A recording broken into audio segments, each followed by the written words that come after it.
5 seconds remaining. Here? Oh shit. Oh, at the moment you. Oh, okay. So at the moment the timer is like at 3 hours. So in 3 hours, Slacks will be fired unless you keep voting for him. Correct. Go fired. 10 seconds. Boom. What if Counting people are- one. Go Slacks still only gives 5 seconds. Change the rules. All right, guys. I want. We're gonna think this over, but I want some final words on this series. 10 Alliance seconds versus Team Nigma. We're ready for the draft, Kyle. Things we have to look out for other than Arc Warden being banned. Ban Arc Warden. Alliance. Put S4 on a team fighter. Okay. Play fast. Yeah. Make sure Limp's on a comfort hero. Okay. Don't pick Timbersaw. Don't do it, S4. Listen to Daddy. Don't do it. Also, I'd like to get fired, so I'm gonna say a bad word right now. No, I'm just... Got me there. Well, we are gonna throw it to the draft pantheon because we are ready for game number 1 here in this best of 3 elimination series for the Immortal Division. 5 seconds remaining. Alliances turn to ban.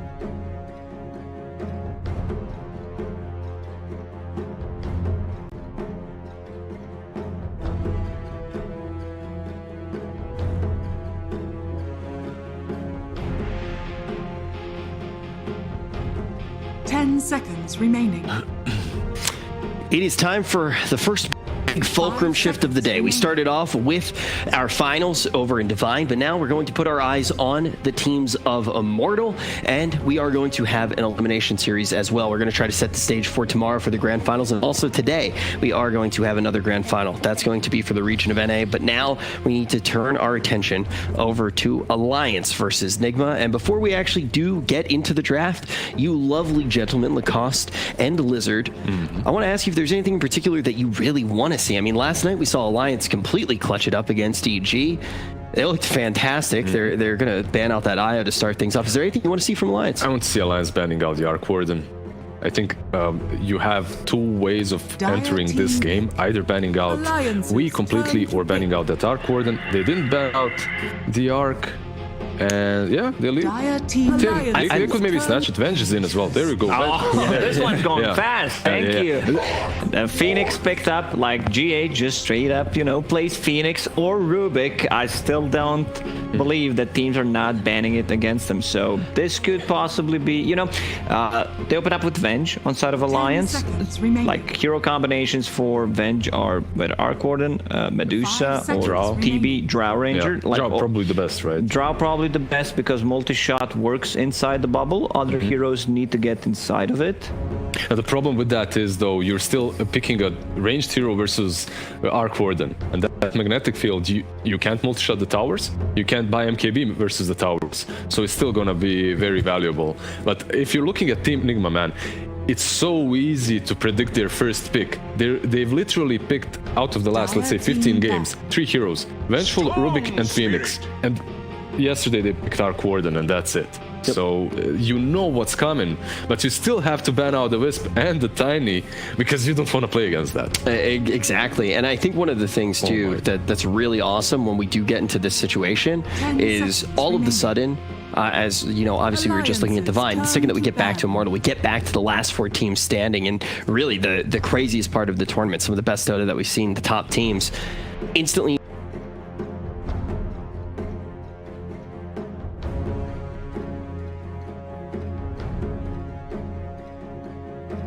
Seconds remaining. 5 seconds remaining.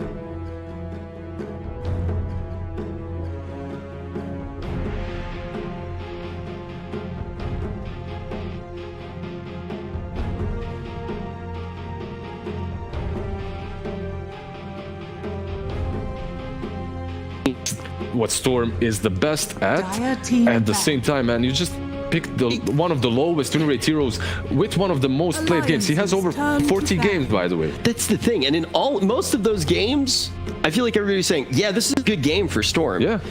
it doesn't matter if you give Storm a good game. He's had plenty of opportunities to shine in this tournament, and we haven't seen it happen at all. Lacoste, what do you think the reason for that is? And then after that, I kind of want to know why. I've seen so many Storm Spirit early on doing extremely well in the laning stage, clearing up the stacks, you know, going almost godlike in the first 15 minutes and then just falling off. I think Hero in the mid game doesn't deal that much damage at all. Like, you know how to play against Storm Spirit, especially if that's first phase Storm Spirit. So there's gonna be stunts, there's gonna be silences. You're laughing about something, Lizard. Give me a number. 44 games, 27% win rate. Like that's exactly what it is. He is 6th lowest win rate hero, but next to him are all heroes that have been played like 4 or 5 times. Yeah. This is ridiculously low, and stats, man. Sometimes they lie, but not here. Not when you have as many games. Yeah, but the way that they're lying this time around, with obviously I didn't look at the numbers. I'm just hearing you say the numbers, but hey, I don't tend to look at the numbers. But the thing is when you actually do frame it like that, the way that the numbers are somewhat lying is by making him sound a little better than he actually is, because you don't have a big enough sample size for the other heroes, because they're incredibly niche picks off meta. And we've seen a lot of Storm. We haven't seen a lot of Storm winning. Will this be another Storm thundering on through with an L? Is he going to be able to get his bearings and get his and make that L some lightning? I think if we all can expect what Nigma is gonna pick in the first phase, pretty sure Alliance also did the prep, and sure, they did not ban Arcorden in the last 4 games. They Arcorden through. They lost all 4 of those games.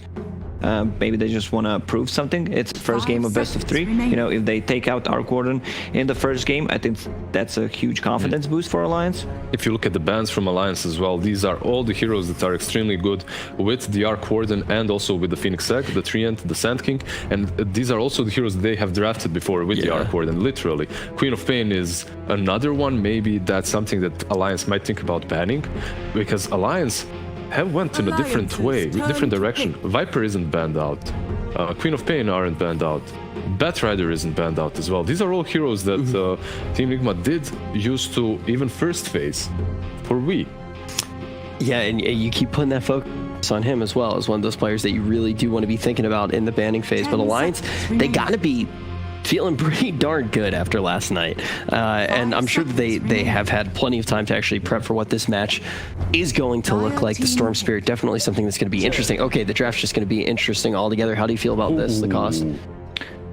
I love Chen. Someone say Chen. I love Chen. I think we did not see too much out of it. I believe Team Secret ran it. I believe Nigma ran it once, as far as I remember.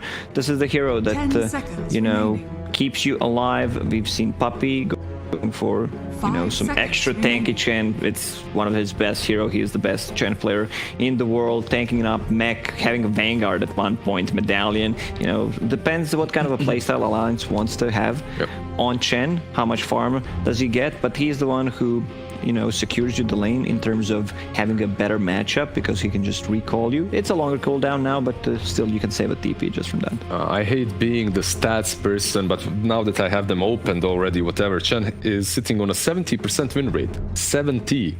That's quite all right. But only out of how many games? 14 games, which, yeah, that's not really a big sample size, but still 70% is quite a lot. Mostly though because of tier 1 teams like to play Chen, or at least did like to. Now when we see this Chen here, it's interesting though, because usually Vengeful is your position 5, right? You don't really love Vengeful on 4. Now this opens up their draft a little bit differently, because this Vengeful can be the offlane as well. Chen can be a 4, but that's not where he really excels at. Like, you really like both of these heroes as your position 5. When Alliance had 33 on the team, they ran Chen as offlane position as well, 3. Yeah, something that they've been very successful with. I don't think that's a good idea here. I just feel that it could possibly be a core Venge. I don't mind it. I've seen some of the teams play it as an offlane. I've seen mid Venge. I've seen safe lane Venge. Having Storm Spirit in the team kind of locks it down. Maybe they're trying to bait Team Nigma into something with this earlier Storm Spirit pick, so everything's opened up. They're just playing. They're just playing on Alliance to pressure the map very early on with this high reach potential. You have Storm Spirit zipping in. You have Chen recalling people. You have Nature's Prophet popping in and out of lanes. I like where they're going. This reminds me of all the Lions quite a lot. Meanwhile, on Team Nigma, we have an Undying, and we talked about this Chen, how he was played on offlane for Alliance. Recently, Mind Control played offlane Undying as well, so that's sort of a small flex possibility as well for Team Nigma. So my question is right now, you talk about the early pressure that Alliance is going to be able to get online. How do they actually manage to take that pressure and turn it into their win condition with what they have right now? Obviously, strong lanes. These are the heroes with a lot of summons, something that Undying and Phoenix don't really deal with. And they want to pressure the towers, get the control on side of Nigma's side of the map. I want to see anything with the silence, anything with a stun coming out from Nigma right now, because they don't have lockdown for Storm Spirit. None of these three heroes provide literally anything. Okay. Very, very important to keep in mind. So do you think, though, that focus of this game is going to be on Alliance's early game? Like, does this lineup with what they have right now DK is going to be locked in as well on the side of Team Nigma, but with what Alliance have right now, if they fall behind, if lanes don't go the way they want to, is it going to be a ship that you're just not able to turn around? It's usually we do consider that always versus an Arc Warden, right? If you don't manage to close the game out, eventually this hero hits that incredible power spike in which you're unable to defeat him. However, I think you have Nature's Prophet, you have your Storm Spirit, you still do not have your true win condition on the side of Alliance. And if you draft accordingly, you can deal with the Arc Warden. One hero that's fell out of meta completely. Now the Team Nigma have banned out the Spectre. They're expecting the same thing. One hero that has fallen out of meta as well is PL. Maybe not as great versus DK, but he destroys Arc Warden when he hits that power spike. He's good versus the Tombstone. He can dispel the fire spirits as well in the laning stage. That wouldn't be too horrible. I'm just not sure if they'll play it or not. Yeah, well, PL, the Catman, has definitely not shined in this tournament at all. And when the stakes are as high as they are right now, Lacoste, you can't be kidding around. Oh, for sure, you can't, All right, I love you, Rich. And could be possibly a good Juggernaut game. They have no abilities that go through a magic immunity. They can't stun him. We saw how effective that is in yesterday's games when they've been playing against Egypt. So they still ban out Drow. Drow, as I mentioned, multi-shot works inside of the bubble. But they have good ways of protecting the egg with the bubble against the Tombstone. So looking good. They needed something with low cooldown stun. This is something that they can run in the offlane as a Dragon Knight, something that they can put on the mid lane. Alliance, still not sure where this one's going because they are banning out the Batrider, also can be played at multiple roles. So they think it's mid. Okay. Yeah, they ban out the Void Spirits as well. That could be like these two last bans from there are mainly aimed at we. That's it. That's all they're doing. Now, if you're thinking about Alliance, their last pick, what could it be? It could be something like a Sven, Jug, like you mentioned, Morphling, perhaps, that haven't been banned out, that are still in the pool. And Team Nigma round it up with a Necro. All right, this is looking really, really solid from them. They have this team that's able to fight early on and defend towers for a really long time until Arc Warden comes online. I like the strategy that's behind this. Maybe they don't have a true playmaker, but you can itemize for that on Dragon Knight, get something like a Blink or Shadow Blade. I think it's a Sven game. You need something that Dispel has a Dispel, right? Yeah, Dispel talent on Sven stun, level 15. Otherwise, I don't think they have enough damage to deal with the Necro. Picking Juggernaut into Necro never feels that good. Just by looking at these four heroes inside of Alliance, it just tells me this is Alliance's draft. Like, if you remove the names, I would pretty much know Morphling. who picked. Okay, Morphling is the hero that also deals well with them. He can easily turn into Dragon Knight, turn into Necro. The reason why Morphling is a little bit better here is he deals with all these structures a bit better versus the Undying's Tombstone. I think that's the idea, right? The Tombstone, the egg. He also has a built-in waveform, right, that you can get on top of Arc Warden, so you do have that reach as well. He does suffer a little bit more versus Necrophos, however, right? Yeah. It's not the greatest matchup. That's something that usually we don't see. We see it the other way around, where Necro is picked against the Morphling. He loves to play on a low HP. There is a save in terms of like swap, mech, Hand of God, just trying to, you know, play with it, not get a kill and put the cooldown on the Reaper's side. But look at the sustain that Team Nigma has. They have Necro heal, naturally tanky hero Dragon Knight, you have Soul Rip, Sunray as well. Yeah, Tempest double. So there's going to be a lot of confusion. What Team Nigma is looking for is these drawn out team fights where you can reset multiple times. And the odds are going to be in favor of Team Nigma as well, but this isn't necessarily a story of the numbers. It's going to be exactly what the guys have started to illustrate. This is really going to be one about who can set the tempo. Is Team Nigma going to be able to get in these drawn out situations? Are they going to be able to have the drawn out team fights? Are we going to see a very aggressive start coming out from Alliance? Are they going to be able to take control of these lanes? Are they going to be able to snowball that into a win before Arc Warden comes online? I would love to talk about it more, but we are about to start one of the most hyped matchups of the day. Let's jump on over to the casters.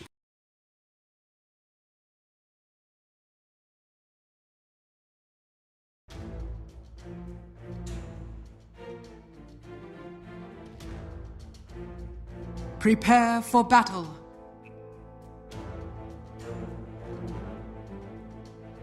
After eliminating evil geniuses, Alliance is now going to desecrate the corpse a little bit by taking the Storm Spirit and seeing if they can win the same number of games that evil geniuses did, which was just one, with a single game, which is now. They haven't played it before, and apparently they thought this was the time. 1-2.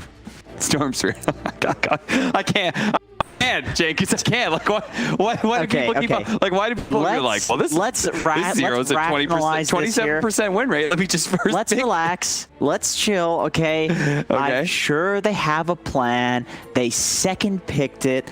There's some bait happening here. Yeah.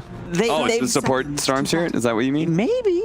Who knows? They've got some. There's something going on. It's not support Storm Spirit. But, you know, there's something going on here. That sounded like a better plan. Where, with this draft, the Storm is going to work. Okay. They've got the pickoffs. They don't have the team fight.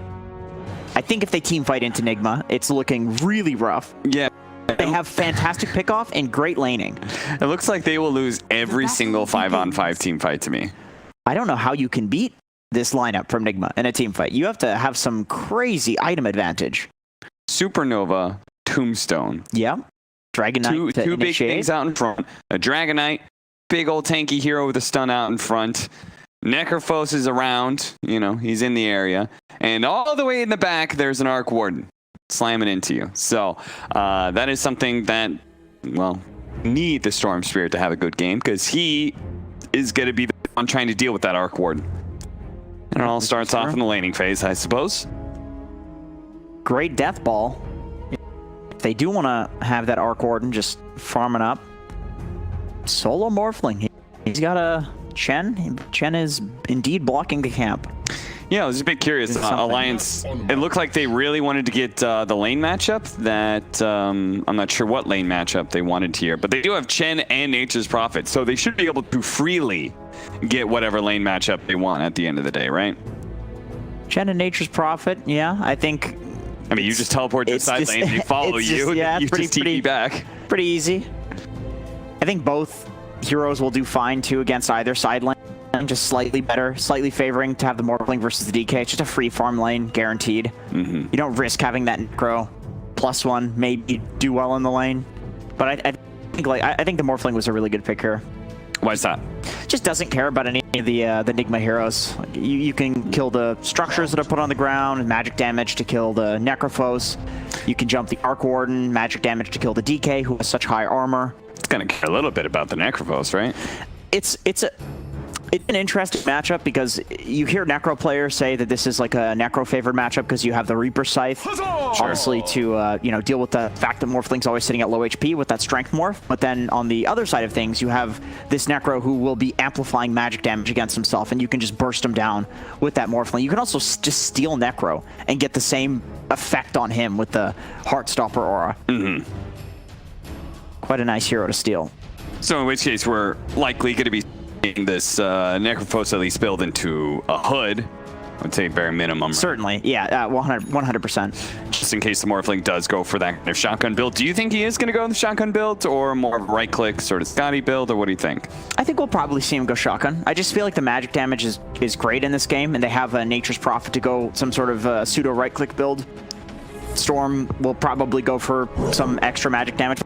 I think that's what they need on Alliance. Like, I think they need this magic damage between these two heroes. There's just a lot of physical resistance on Nigma.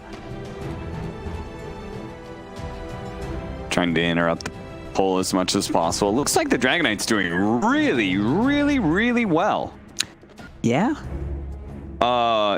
They did not want the Morphling into the Necrophos, I presume. I think that's the bad matchup, right? So this is the matchup they're supposed to want. And it looks pretty bope. Yeah, it's an interesting one. I mean, what surprises me more is like how few last hits Morphling has. I mean, I should say. Maybe there's been some pulling that's going on that's bringing his last hits down. I doubt that we're seeing like Dragon Knight outtrade the Morphling or anything like that. Morph can never die here. I would imagine this is just not being able to deal with that easy camp pull. This is the problem with doing an aggro lane with a carry. It's like a carry usually has that easy camp to work with and a supporter's pulling it, but in the off lane. Oh, nice opportunity here from Lim. Back in. Gets a decent amount of damage to Miracle, showing that he's got a little offense in this mostly defensive lane where Storm Spirit's just trying to live and hit creeps and get to level 6. It's true. The one nice thing about Storm, though, is that you do stand on the creeps a lot because you want to put your remnants down. Like, you're totally cool with just standing on the creep wave, and so Arc Warden can't really use his Q that effectively on you. He finally shows up, blocks him in with the Sprout here. Armen's going to have to go straight up. Weehaw is down to fight this a little bit, but he's taking a lot of damage. The Soul Rip will heal him back up here, but blocked so well by the tree. It's really well done by S4 right now, and Weehaw should be dying here. As they're going to say one step ahead, no way. They barely missed out on the first blood here. And looks like they may actually get and blood. Those treant blocks. He is so good. S4. He used the same treants to block the next guy. Yeah, that is nuts. Sometimes you play this hero and it feels like he's got a stun between the Sprout and the treant blocks. And there's no W ability on the Necro. He has no way to prevent that physical damage currently because he's only level 3. Yeah. Great timing. Gonna come in. Nico baby, very, very slow damage. So as you were saying, Morphling doesn't really care about most of this. It's only the Reaper Scythe, which we don't have it. Here's our first blood, which Nigma barely managed to snatch away from Alliance, who were just about to get that kill. Bottom lane back in the game where Lim picks up level 6 and immediately kills Miracle. Yeah, that's the most important kill that we've seen so far. I mean, this is the hero anytime there's an Arc in the game. Nico baby, ooh, that was a little close, but gets off the magic wand and Weehaw's dead. He has no TP for 40 seconds. Oh dear. Man. Dude, Necro is not a hero that loves to walk to lanes. He's one of the slowest heroes in the game. And he's a hero that needs levels, too. Like, he needs to have a lane. He wants his lane to go well, or he feels miserable, man. He feels awful. In under 60 seconds, S4 has gotten a kill in every single lane. In fact, they got the 2 kills bottom, helped get the kill mid, now kill stop. And he has completely stepped up in the recent series that he's played with the 5-man vac walls in the previous game that we saw. Yep. And just such nice control of the laning phase here. As a level 5 natures too, he's not even waiting for that level 6. He's just realizing that with this Necrophos being level 3 still, like, it's just this free opportunity to kill him over and over, and then you have an Arc Warden as well. Like, what does Arc Warden do to get away from a Nature's Prophet? Hanskin's been left alone here in this bottom lane. They're going to pressure, though. They do have the Siege Wagon coming in. S4 is going to make sure to help out. And it is level 6, so everybody better watch out as those constant Wrath of Natures are going to be bouncing around the map. You know, one interesting thing about this Necro Chen matchup is that you can get that Purge creep and you can take off Necro's W. So yeah, it's one of those things where sometimes it is a Necro favored lane in terms of carry matchup, and you just purge him with the Chen, and the Chen wins. Like, Chen and Enchantress, these two heroes in particular, like, they change so many of these carry offlaner matchups. With that being said, the lanes have been very strange, so it's hard to call this like a straight, you know, carry offlaner matchup when you have a Morphling playing in the offlane. Sure. Nice stack. Yeah, he's got a very healthy stack here. Once again, the treant surrounding RMN. He knows he's getting get locked in. He's trying to work around it as best as possible, but he just can't. He just can't, damn it. I love how he does the full surround too with the trees. It's not just like putting them in front. He's also like attacking as well, putting them back so that way they surround, so that you can't even juke to the left or to the right. Very, very nice micro from S4. Mind Control finally gets his level 6. So we may see them start pressuring some towers. Nico's got to get some space here, though. He is not enjoying being up here. It's not really the heroes that are the problem. It's the fact that he's just playing in the offlane. Like, this is not something a Morphling is particularly used to. They're going to pull a limp behind Weehaw. Clever move here from FNG that sets up a pretty easy kill. Even the Wrath of Nature just ensuring it. Nico Baby wanted the last hit because he's probably feeling a little poor right now. Doesn't get it though. Limp continues to extend a bit of a lead here. Long jump in. Just snatch away that arcane rune. Pulls in Miracle. They're going to manage to get this kill. And Limp, well, he's running a little bit low on mana here. So very likely to be run down. They do manage to kill the Tombstone, and S4 is getting out. So it's going to be 2-for-1 trade-off. 4 heroes mid from Nigma, though. They kind of need to get some pressure off of this. I think they're probably going to pop the DK for him for this ulti. Make this 4-man rotation actually worth something. That Venge Illusion pulling the creep wave off the tower, so Mind Control. He's going to have to take some tower hits. And the Storm Spirit will be back soon. We're going to TP and Venge into the tier 2 mid, and Storm Spirit's going to run out because he TP'd into mid lane earlier. S4 protecting himself there against the Spark Wraith with the Treants. God, his micro has been on point this game. That's one of the places where you can make a huge impact on this hero. Difference in terms of gameplay. Big skill cap on that. As well as like where you TP. I think he's always been in the right place at the right time too. He's been active in basically every single gang. Yeah, certainly. And he has been rewarded thus, being top net worth by a pretty decent margin. And his cores are beginning to eclipse the cores on the side of Nigma. So this is, all things are going very well for Alliance in this first 10 minutes of the game. But that is before we get that big team fight that we're talking about earlier on from Nigma. They just have this insane 5-man presence everywhere. This is true, but the thing looking at the draft that concerned me was, for Nigma, I should say, is Alliance have these incredibly strong lanes. They can make these rotations, especially with the Chen pulling into the aggro lane. I think that was extremely smart that they did that with the Chen. And they have the items. Like, they have items that I think if they have a lead, they'll really fight of Nigma. Limp just will not leave Miracle alone when it comes to these power runes, and again, they bring him down. Again, Limp is out of mana and may actually be run down here by Nigma. Swap back here, a little bit more damage. They do manage to get that kill. Supernova's up, but he can't get it off. He gets stunned up and brought down. The Tombstone is going to play havoc here to the rest of Alliance, though, as they are stuck into that. Do they have a stun? They do. Dragon Tail will stop FNG from being able to TP out. That'll be 4 dead on the side of Alliance. So it looks like this time around, Miracle's like, boy, back me up on this one, because it's beginning to be a bit of a pattern that Alliance have cemented. Nico Baby turning into the Undying here to try and push back Mind Control and RM in as they are trying to finish up the tower right now. He can just delay them. They might be able to catch them here as Limp is going to be able to get in there, pull back onto Mind Control. Good amount of damage. RM still heal him up, but a committal from Nico Baby, and it's just enough damage to be able to get the kill with the help of Limp. He secures the last hit, and they prevent their mid tower from dying. Very smart play from Nico Baby. Yeah, that was really nice. Just delaying for Limp to respawn at this time in the game. You have to be careful about those early respawns, especially when there are towers still alive. Man, look at this double wave. How does this even happen? Where did this come from? Entirely from FNG. FNG died, but he sent his creeps up there to collect the wave before it hit the tower. And then he pulled it over to the Storm Spirit. That is some baller support play right there. They have 2 supports that can basically keep playing while they're dead. You got the Venge Illusion, you got the Cheng creeps. Trying to get last hit on the tower. You see from S4 went for the deny, but they're forced away. Nigma will secure the first or second tier 1 tower of the game. We've seen this in a few other games where the gold lead is relatively close. We saw Alliance do extremely well at the start of this early game, Yep. at the end of the laning phase and in the laning phase, but you have this tower advantage. You have 2 towers, so 2 big towers that open up the most area of the map. And now Alliance, the pressure is on them to make a move. They need to get this mid tower, they need to get this top tower. Radiant's top tower is All under right, man. attack. Don't think that tombstone was worth laying out there, homie.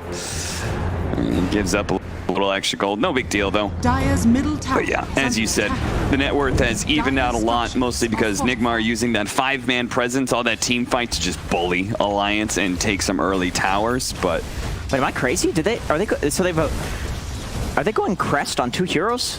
Is Hanskin getting a medallion as well? maybe it's Medallion and Solar Crest.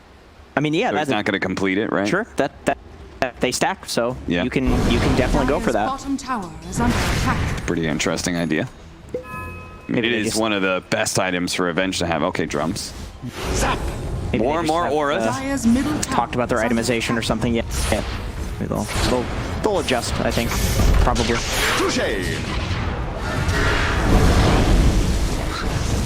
Not trying to catch FNG. Instead, catching the neutral creeps.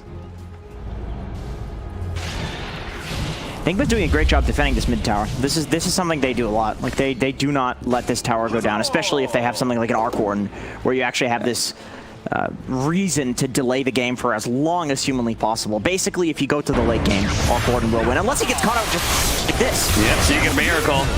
He was having a good time using his Hand of Midas. He was getting way ahead of everybody, and then all of a sudden, the smoke gank strikes. It brings him down, and he is going to fall behind all of the cores of Alliance now. Jump forward, limp, dude. Dire's How does he keep doing this? Every single rune, he just snipes it. He rolls in and snatches away the power run for everybody. They do have a jump forward. You see that Hanskin use the swap in. They do have the Reaper Scythe on the limb, does a decent amount of damage, but clever move from Hanskin, swapped on the Storm Spirit illusion in order to get close enough to hit that magic missile. Sadly, it didn't result in a kill, but it was a cool play. And the Chen Hill, man, just totally buzz killing that Necro. I think if that Scythe comes out, the game looks a little bleak for Alliance. Like, you do not want to lose kills at this point when the Radiant's pressure is middle on you tower to is take under this slight attack. net worth lead that you have, take this relatively even game and actually get a tower with it. You don't want to just get scythed on your Storm like that. That certainly. That just delays too much. 3 Arc Wardens battling right now. Radiant's courier. Uh-oh. And the Courier as well, apparently. Easy money. Dire's That's middle free bounty. tower 70 is gold under each. Look at attack. that. They have the Dragonite coming over, but Alliance also has a wrap behind Miracle here. Limp makes his jump on in. They're going to try and finish him off with a magic missile. Miracle trying to protect himself underneath that magnetic field. Meanwhile, Nico Baby's able to easily get away from Mind Control and RMN. This is the difference. The Morphling is not scared of the heroes that rotate in. They don't have damage to threaten him. Meanwhile, this Arc Warp gets run over anytime Limp's around. I gotta say, Alliance, we heard Hanskin kind of joking about banning the Arc Warden in the interview last night. It just kind of makes me think that they've prepared for this a lot, and they were debating it. Like, they wanted Nigma to pick this. They feel like they know how he plays. And it really feels like they do. They keep killing him. They keep doing these wraparounds. They keep doing these smoke plays into the triangle. It's like they're in Miracle's head. Is this going to be enough? Weehaw does have the Guardian Greaves, so he's certainly fine. The quadruple range creeps from FNG, so he's really trying to bring down that tower. Instead of opting for neutrals that would give him maybe a little bit of crowd control or something. I'm impressed that Wee is the... Well, he was until Miracle, I think, double minus, but Wee is keeping up in terms of farm. Like, his game looked really rough with those ganks from S4, the beautiful Treant blocks that we saw. But then somehow he just has Guardian Greaves right now. He's been like silently farming this whole time, taking the space.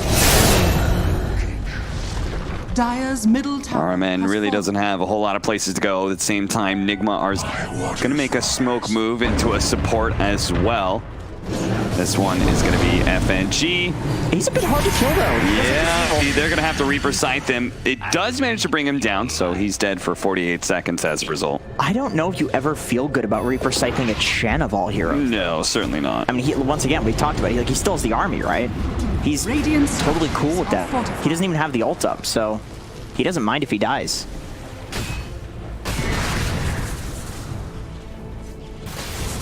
So you think this is where the Storm Spirit confidence came from Alliance? They said, okay, we know what Nigma's going to be doing. The best hero to play against, you know, this style is just going to be the Storm Spirit. Allow Nim to be able to have that mobility, get on top of Miracle every single time. You know, maybe Storm has some mana issues. Maybe Storm doesn't do the best damage we've seen from all of the spirits, but he is certainly the best backline jumping spirit that there is. Yeah. Like, you cannot just slink away on an Arc Warden against a Storm. If you somehow get away, you force yourself away, he keeps chasing. If Storm is on you, it's either you or him. Mortal Kombat. And that's exactly what you want against an Arc Warden. Radiant's top That's tower exactly is under what attack. you want from Limp. Because he's such a proficient, like he's a really good laner, and he's one of those guys who's just a hero hunter, Radiant's you know? top tower Yep. has fallen. He's so good at being able to just run around and kill people. I think he's a guy that's really great mechanically too. So you give him a hero like Storm Spirit where you have to instinctively know like how much mana you have left and where you zip with it. Like, I would 100% trust Limp to know this better than most pro. Swap back into Weehaw here. Weehaw still has Guardian Greaves to protect himself, but he may not be able to get it off. The Soul Rip comes in. A full heal on out. Now Supernova right in front of S4 though, so it's very quickly dealt with here. The Tombstone's still out. Never mind. Hanskin does manage to deal with that. They're laying damage into Nico Baby, but it feels like it's all for nothing. He turns into an Undying, quickly drops the Tombstone of his own. Nico Baby getting a little bit low, but you could see the numbers are dwindling here from Nigma. All of their damage, Jenkins, was aimed at that Morphling. And it wasn't even like that close. Yeah, and then he steals the Tombstone as well and just becomes a better Undying. I totally forgot about that counter, man. That's such a strong counter pick to this hero. Weehaw bump back a little bit, still has the Reaper Sight to work with, but Nico Baby healed himself up to half health. Miracle, he's going to be pulled back into his doom here as the Alliance Vault continues to roll over Nigma here. All that team fight, man, and it did not pay out at all. They popped the Supernova, they popped the Tombstone, they were fighting with Dragon Knight's ultimate. The only thing they were missing was, where was that Reaper Sight? The problem is the Chen. The Chen is keeping everybody so high HP that the Reaper Scythe is not enough to burst. Yeah. And if you can't burst a Storm, if you can't burst a Morphling, even a Nature's Prophet, if you can't burst the heroes, they just get out. They're fine. Like, they have to die from the actual Reaper Scythe. But the Chen is keeping them all alive. So the question is, like, do you focus the Chen? Is that a good team fight tactic in general to blow up a Chen first? I mean, I suppose when he has all the heals, it's just a hard decision to make. Orchid with the extra damage there. GH will die, and We still got the mana to work with. Yeah, he's calling for teleportation. It's going to be Mind Control TPing in. He heals himself up as much as possible. Mind Control's now here with the stun, but Nico Baby, he's going to join him. Turns into a Dragon Knight. Immediately Dragon Tails up the Dragon Knight himself and takes him down. Now they can keep hunting underneath the tower. RMN and Weehaw, they're just going to be hiding here. They spot him with a Sprout, but they don't get the swap off in time. They will take this tower, and S4, he's not going to let RMN get away. That Solar Crest allowing him to do so much damage. And there it is, Nico Baby. Waveforms on in, finishes off the kill. They get the Tombstone gold as well as the tower bounty. Dire's Man. top tower is under attack. Look at those odds. Dire's top That's just tower for map is 1 too. Looks like somebody's probably making a hefty dollar off of this one. Yeah. This is good. I would disagree with those odds slightly, but I would say Nigma was favored in this series going into it. Yeah, Just, 100%. I mean, they just slaughtered EG, right? It was EG, right? Who they just play? Dire are scanning. They played Liquid, right? It was so late. I was 21-9, 5,000 net mind. worth lead. We're gonna just go over that real quickly I think it was Liquid. Radiant are scanning. because Alliance beat EG, right? Last night we were Alliance passing that. beat EG, right. Yeah. I had me doubting myself. My whole intro was about that. It was a long day God yesterday, damn it. man. Let me tell you. A 5-man smoke up. Here we go. Weehaw. They're gonna lead off. Oh! He's already morphed into strength. That's not good. If they can get off the Reaper's Sight to be okay, but he's been orchid up. The Necrophos doesn't manage to get anything off. There's the Reaper's Sight, but they need to be able to slow down these heroes. Alliance just on the run. The Reaper's Sight finally does catch. It gains hold and grabs S4 and brings him down to the grave. 70 seconds for him. All of that, though, for a single kill. Well, I mean, at least it was a victory last time. That same fight went very poorly for Nigma. I would love to see how much the Undying amplification helped the Scythe there. I would imagine it helped quite a bit. Like, it looked like S4 wasn't within Scythe range for a level 2 Scythe, but because of the Undying amplifying that by, like, what, 30% at this point? I mean, that's enough to...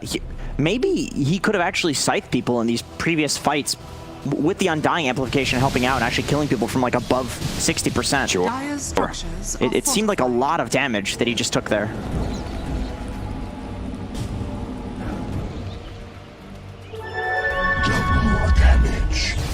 Nico Baby with the double damage. I'll just quickly deal with this 10 double. It's free money.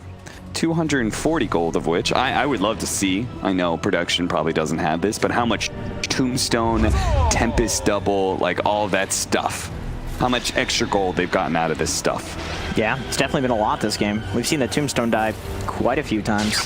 Smoke's gonna break here. Looking to be able to jump anybody they can. It's gonna be RMN because Mind Control was a little bit faster there with a Blink Dagger, so he was able to get out despite being orchided.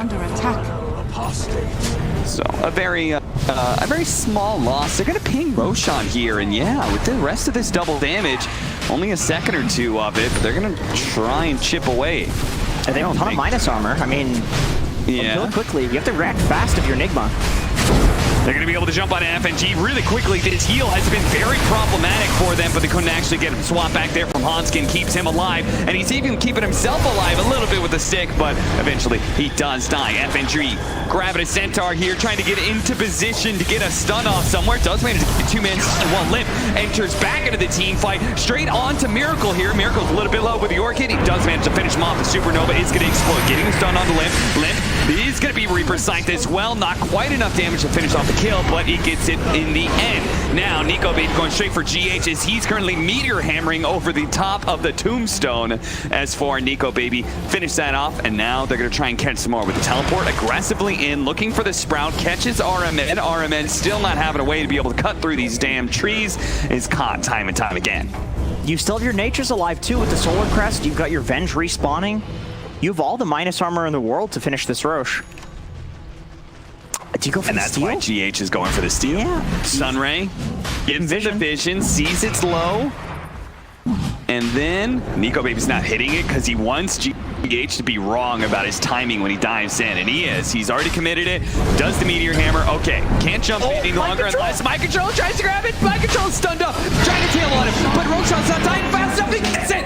Mind Control grabs the Aegis, and he slowly waddles away with it. He'll eventually fall over, but Alliance, He's got a blink. Can they commit for him? No, Wave of Terror over the top prevents the blink. Nico Baby goes right into this jungle area. Weehaw fighting back with Mind Control here. Nico Baby's in pretty deep, trying to go for GH on the Phoenix, turns his damage onto Mind Control. So much damage there. The Guardian Grease, the Soul Rift, so many heats coming out from Nigma, trying to keep everybody alive. The Orc got a little bit more damage, and GH does finally go down. Hanskin looking for these swaps back, couldn't quite get the animation off, so he will back away, as will the rest of Alliance. I can't believe Alliance baited it for so long and still Mind Control's able to get it. They just couldn't finish off the Roche in the stolen DK stun from the Morphling onto Mind Control. Man, that is a timing that you do not want to miss as Alliance. I mean, of course, you still have this 6k gold lead, but imagine how crazy Limp could go in the next fight with an Aegis on top of this. Oh, yeah. The man's been going bananas with one life. Give him the second one. Like, Miracle's just dead every time. He's got an Aegis to work with. He's got nothing to fear. Radiant's bottom tower is under attack. Oh, get them. no. Tempest double kill 700. S4 for 7. Bro, 100 gold. How is he worth that much? What streak did he have? It doesn't say he claimed a streak, so... But I have to assume there's no way. There's gotta be a streak. Yeah. Maybe it's like the clone killed him, so there's some weird interaction there. But yeah. Either way, it's a solo kill, so you always see a lot more gold for that. And I believe he gets the experience for that, right? Because it's shared between the clone and the main hero. Mind Control, gonna be dragon-tailed up here. but I believe his clone died for... Oh, I see what you mean. Yeah, you're right. Pull back in. Weehaw trying to keep our man alive here. Has the Reaper sight. He can catch Limp here, but the Limp, he pops the BKB as soon as he goes down to half health. Weehaw still has a little bit of health to be able to work with, but it's not that much. Limp should be able to finish him off nice and easy, while Nico Baby looks to be able to track down Miracle. Limp all the way in. Had a regen rune, I believe, to work with in that fight. Catches him, pulls him back in. Nigma suffering loss after loss here. If he was not hit by the fire spirits, I believe he would have still had that regen going. Yeah, 100%. That I think GH probably dies. Man, killing the healers first in these fights seems to be going well for both teams. Like, if you can take out the Chen, if you can take out the Necrophos, there's just not a sustain for the damage on either side. Obviously, more so Alliance, considering the gold lead that they have. That felt like such a fragmented fight, though. I wonder how that happened from Nigma, just because... Dire's middle tower. I mean, hell, half of them were underneath the tier 2, and the other half were too far away. They didn't have a great formation there. Like, it's... I mean, I don't want to say they're rattled or something like that, but I think we've seen this in a game where they actually said that they were like chickens with their heads cut off. Yeah. Without Kuro, where when they aren't in a very structured position, it's like, okay, well, Kuro would normally tell us exactly what we need to do here. Daddy brings the discipline, and right now they've got Mommy and RMN. So right, exactly. It's like you can have sleepovers every night and eat all the chocolate and ice cream that you want. Exactly. And all of a sudden the kids are getting fat. Maybe they're having more fun, but it's not it good. was resulting in some childhood obesity, for sure. Yeah. We pops the Growth Shroud, and there was so much magic damage. Now, he's still going to be able to heal up to full. The problem is his team can't really bail him out. Goes for the Reaper fight last second onto Limp, because he's like, well, I might as well throw it down. But Limp does not take that much damage for it. GH, who completed a BKB just to try and deal with this. Nice net into Meteor Hammer combo that will kill Hanskin. They actually going to go back in here. They're going to go on to S4. Supernova finally going down. Nico Baby immediately comes in, tries to deal with the egg. Do they have any protection for it whatsoever? Again and again and again, they just cannot seem to protect GH and his Supernova. Yeah, usually you have some sort of like Tiny or Axe or whoever. Where's the Venn diagram of the bubble? Dragon Tail in on its Storm Spirit as he jumps in. Now he'll get some kills for it. RMN actually barely surviving there, but nice reaction there from Mind Control, getting the instant stun onto Limp. Still, though, they have broken Nigma a bit, and they're going to be able to get some decent damage onto the tier 3. FNG is probably going to be left behind. I mean, technically, maybe could TP here. Okay, or you can just die on RMN. Yeah, that works too. Dude, Nico Baby. Is Nico Baby really just too strong to contend with? This Scotty, I mean, it plays havoc with all of their heroes. They have so much heal going around, and you have a Dragon Knight. Yeah, he's looking like a god in this game, like play-wise too. I almost feel like he could be on any hero and he would look like this. I suppose the early game was set up really nicely for him based on his hero, but I feel like he's just feeling himself right now. Like he just feels really good. Like this guy's instincts are killer right now. Hype almost done for FNG. That'll be a significant reduction in damage from Nigma, where they're already suffering, doing enough damage to get somebody Reaper Scythed. Glimmer Pipe, man. Like that is so much magic resistance on whoever he puts those on. Yeah, that is really rough for the egg and all the magic damage that Nigma have. It's basically all magic damage right now. Seriously though, like isn't the whole play here just like Venn diagram up the egg and the problem though is like Alliance is doing such a good job at pressuring Miracle in every fight that he has to Venn diagram himself just to survive. Like he's Venn diagramming himself in the back line, and then the egg comes in and it's like, hello? Yeah. Am I alone here? Like GH, we see him do this sort of play all the time, and he usually works. His Phoenix looks fantastic all the time, but this is looking like some feednix, if you will. Clever. Yeah, I appreciate that. That's all I'll give you. Yeah. Paladin Sword picked up for the Necrophos. That's a significant upgrade, no doubt, but is it an upgrade that will save anybody here? BKB immediately goes off from GH. He has a BKB. Yeah, I like that. He's a golden fiery bird. And they're going to try and play around this ward they have on the high ground here. Sunray going out. And to burn out some heroes with a tombstone on the high ground, I think Alliance are realizing this fight's going to be a little bit tough, especially with the egg on the high ground, underneath the magnetic field. Nico Babe still going for it. He does manage to take it down. Him and Limp combine forces to be able to take down both the supports nice and quick. Hanskin does die in the meantime. time, but Limp is bouncing back in, going for the Dragon Knight right now. The counter Tombstone is doing so much work on the low ground. Mind Control trying to deal with it. He finally does manage to get it, but still, it is doing too much work. Now Limp and Nico, baby, inside of the field, going for Miracle, knocks him up to the high ground. The high ground misses, will not, okay, never mind. No, they got him. They got him, and they'll stop Weehaw from being able to TP out too. Man, if that team fight doesn't go well for you, for Nigma, I don't know what will. Yeah. That egg on the high ground with the Arc Warden bubble 2 on the cliff, the ward, actually they had 2 wards, actually 3 wards. I think the other team's wards. I think the bubble barely missed him. You think so? Yeah, because I was watching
5 seconds remaining. Alliances turn Radiant to team ban. I mean, we're ignoring that. We're ignoring game one. If you're Alliance, I wouldn't ignore it if I was Team Nigma. They have a lot to learn from. They got their asses kicked in that game. They did. And they won, so that's strange. But it's a freebie. It's a freebie, and they should really take advantage of that. Like, learn how they got beat so bad. That it's a miracle. Okay. It is a miracle. Well, with that being said, I hope that during our basically being baffled the whole time, I hope that Team Nigma learned a lot about how they can, do better in the next game and also win again because they won the first one already. Let's find out what's going to happen in the second game of the series. Remember, elimination is on the line here for the Omega League.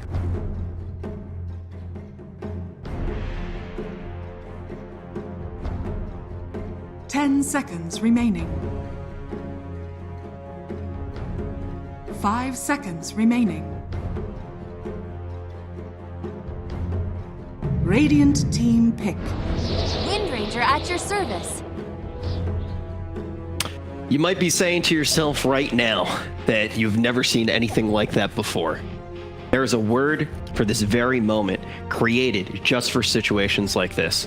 It's called molding, and it is inevitably what you are going to be doing right now if you are on the side of Alliance. I mean, it is one of those situations where you look at the rest of the game and you say, okay, Nigma can't even be super stoked about this because at the end of the day, they basically just got, in a lot of ways, a fluke of a win. They played so well. They drafted so well against that Arc Warden. It's the strategy plus the heroes. You had the push, you had the heroes that can reach and get on top of the Arc Warden, and guess what? It's banned. It's banned. This is one of the things that you guys have mentioned all the way back at game one, that you wanted to see that Arc Warden banned. Obviously, we have seen in the hands of Nigma, it make just so many crazy clips, whether it's one-shotting Roche, managing to keep that throne alive. They've been able to do so much with it. It is definitely something that you want to ban against them. And last time, I believe the first two bans was the Io and the Tiny, I believe. So now we're in this situation here where they're going to have to leave the Tiny up for grabs, but I think it's pretty wise here, Lacoste, to get rid of that Arc. It's pretty wild, not wise, what happened in the previous game. This is why Dota 2 and Dota 1 was the greatest game that ever existed and ever will. Like, this is something that just does not happen in any other esport. You live for these moments. This is, the throne had 44 or 45 HP.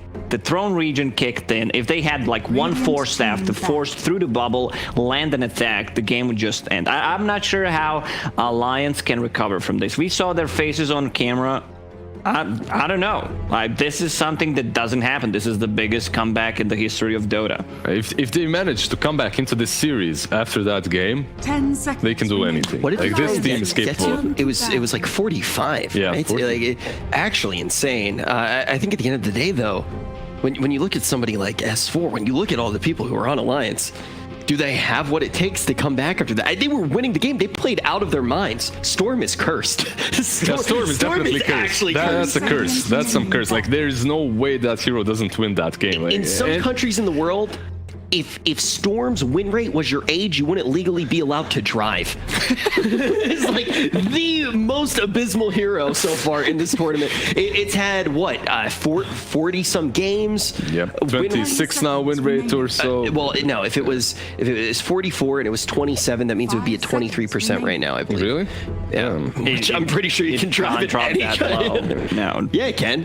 Because it would be 2%. It would be over 2%.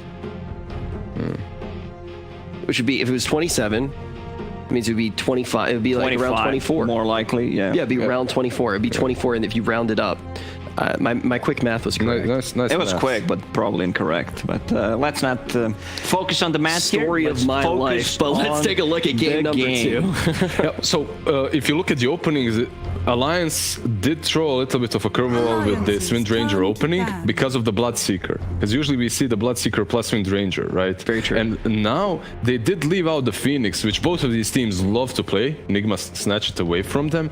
And it's good, it's great, but you most likely do not have that offlaner that sets things up for the egg, right? You don't have your Mars or even a I don't care. position for This tiny, moment in the history of Dota will always be remembered. 5 That's seconds what I'm just remaining. talking about, So we're just thinking talking about. about It's hard to think about It really anything is. else. Like the only thing that, to be completely honest, right now, what I'm literally just looking at S4's camera. I'm like, how's he doing? He looks fine. I mean, as fine as you could look after that. All right, let's try to focus for a second. So, Bloodseeker, Phoenix, this looks like it's going to be a lane together. Today we saw first, I believe, competitive position 4. Bloodseeker was not very effective by 5 men. You need to have a stun in that kind of a lane, something to set up a Blood Right. They might also shift Phoenix towards position 5 possibly, and pair something up with the Bloodseeker to have that, guaranteed Blood Right. Yeah, Tiny is still in the pool. A hero that usually buys Veil anyway for himself and his teammates. Now, if you have a Bloodseeker, either one of those can buy it, and Phoenix also benefits quite a bit from it.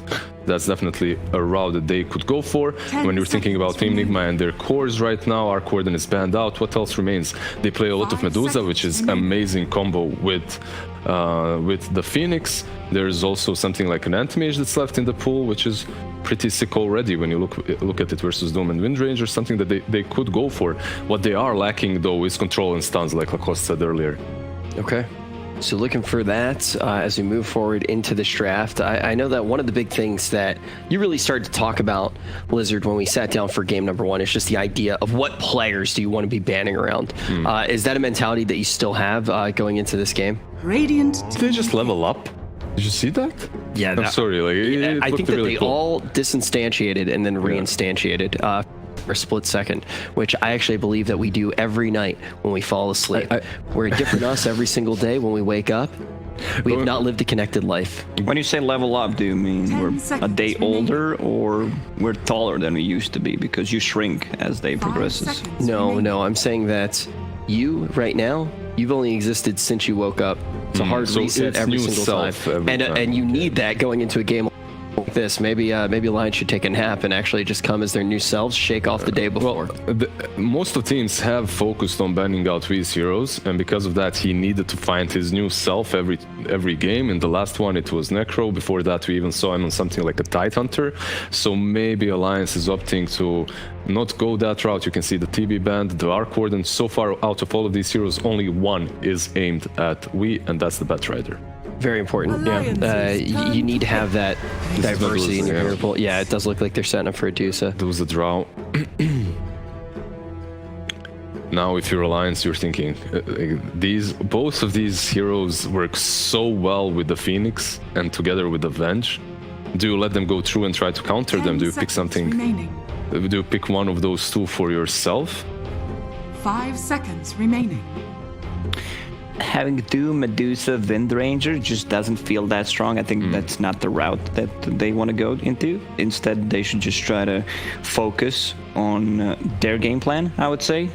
Possibility that Medusa is going to get picked. I like the way Alliance draft in the previous one. I like the way they played. I have not seen them play this amazing for quite some time. Yesterday game against EG, yeah, but this game was pretty much perfect performance from Alliance. Warlock, okay, more team fight, a lot of fire. We saw it also today, Sirius, even though it was a Divine Bracket, 5 men against Fly the Moon, where one team did not have enough lockdown, so they built 3 Yule Scepters against the Warlock and dispel the Windranger, dispel the Fatal Bonds, and have a good setup for their ganks. And when you look at Team Nigma, yeah, GH will buy that Yules, but so can the Bloodseeker. Like, eventually you can get it. And there you go. It's really not that hard of a call, because with the Vengeful Anti-Mage, with the Vengeful it's an amazing combo, and then you have Phoenix and Bloodright. It's really good, but you are playing versus Anti-Mage now. It is one of those things too where this is really, when you look at the draft that Nigma has, this is the meta, how it's evolved in this tournament. Like, this is the final form of the meta. This is where the meta is right now. We just saw Bloodseeker absolutely explode after the changes came through. Very powerful. Phoenix, the unshifting hero that gets first phased in literally every single game, and then the Venge and Medusa really coming into popularity over the last 3 days. When you do look over at the side of Alliance, how do you like this anti-mage here, Lacoste? I mean, it is an old school counter to Medusa, jump on her, burn her mana, something that was super efficient before, but with the introduction of the talents, the items, the way Medusa itemizes that these days, I just don't feel like it's AM favored the matchup anymore. Like you said, at the start of this tournament, AM was banned in that first phase almost like every game. He was banned quite a lot, and then teams moved away from him, went into the Sven TB, or maybe moved away just because he was banned out, which doesn't mean that he's very weak. But man, if this Bloodseeker was more versatile, if you could roll it mid, it would open up Slardar for Team Nigma. They could still do it. They could do it. That would be such a good pick. With the Vengeful, with the Phoenix, with the Medusa versus the Anti-Mage versus the Doom. They can squeeze that in easily. They can have Medusa on the mid. You can have Bloodseeker on the safe lane, playing just the off lane, what they did yesterday, I believe, and just have Slardar. I think that's a really good call. A lot of minus armor coming up from Venge and the Slardar. He's also the hero that does not care too much, or not at all, about getting his mana burn. Doesn't even have mana. Doesn't even have mana pool on that hero because he's like 200 mana. Yeah, and so far Alliance, they're more worried about these weak heroes still. Like we can see the Viper banned out as well. Interesting though, Viper, you're just banning out these mid laners that we loves to play. Batrider, Viper, it might not always be the perfect pick for the game, but it makes Team Nigma work in a different way in which they crush their lanes and they play your anti-Dota. They just don't allow you to play your game at all. I would just love if they shift things around and do what I mentioned, or if they have also Puck. I think Puck against the Wind Ranger, against the AM, just to hold them in place. Right now they don't have any spells at all, so he can, you know, just use a Puck coil and Medusa deals with the rest. Yeah, if you do pick Puck, it's a little bit more difficult, I think, to set up your lanes, right? You couldn't put him on the offlane with any of these heroes. It would have to be mid or safe lane. I think so, at least. 5 seconds remaining. Yeah, let's see what Nigma bans out the last. The problem is Doom is played quite a lot on mid as well. Wind Ranger, maybe not Alliance's hero to play mid. I would suppose this is a position 4, but we have seen it yesterday even shifted in position 3 a couple of times. So. Turn to pick. All right, we're going to see now what Alliance's last pick is going to be. It kind of feels like in this draft Lacoste that they got to solve a lot of problems with this right here. The thing about this matchup, Alliance has Doom, which can be run at mid, and then you just pick Slardar and put him in, and Slardar dumpsters him on the mid lane. Yeah. Like Slardar looks like such a good pick for Nigma right now. It would fit everything that they... Yeah, I mean, it's like one of those things, too, where you only got one pick left, too. If you're Alliance, there's really not much that you can do here. I mean, can they, in any realm of reality? There we go. Pugna. There we go for the Pugna. Okay, I love the approach. Getting Pugna against Medusa. You know, some of the mana's gonna be gone from that ward. Great synergy with the AM mana void. And just the Cripify on Medusa is going to be insanely good. So you have one hyper carry in terms of AM, you have Warlock paired up with him, so he should have a good laning stage unless they go something like a Slardar, they already said a couple of times. There are some problems as well for the hero. It opens up definitely objective taking. The problems are Swap is pretty good versus it. Also you have Bloodseeker who's zooming in and out of fights, and Phoenix dishes out so much damage against you that the Cripify will never save you. And the Beastmaster, they go for a similar style of a hero. It will give you the difference between this and Slardar is now you have actual objective taking capability, so you can pressure the map and you won't be split pushed to death by Anti-Mage. All right, well, on EGB.com, the odds are going to be in favor of Nigma, especially after that crazy victory that they managed to pull off in the first game where they were behind.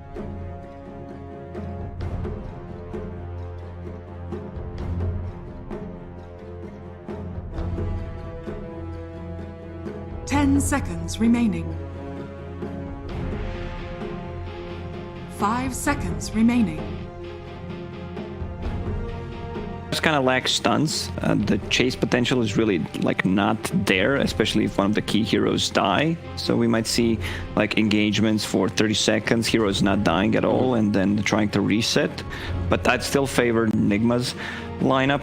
I love Medusa as a hero right now, where she pops off. She also, if she's having a much better time than AM, like she comes online faster and messes up with AM's timing. Like she's gonna be maybe knocking on your tier 3 towers 20 to 25 minutes in if the game's going well. And the Vengeful Spirit, I love the hero pairing. I think this is one of the strongest ones right now, where Venge is one of the best heroes to stack the camps, especially if you have Medusa.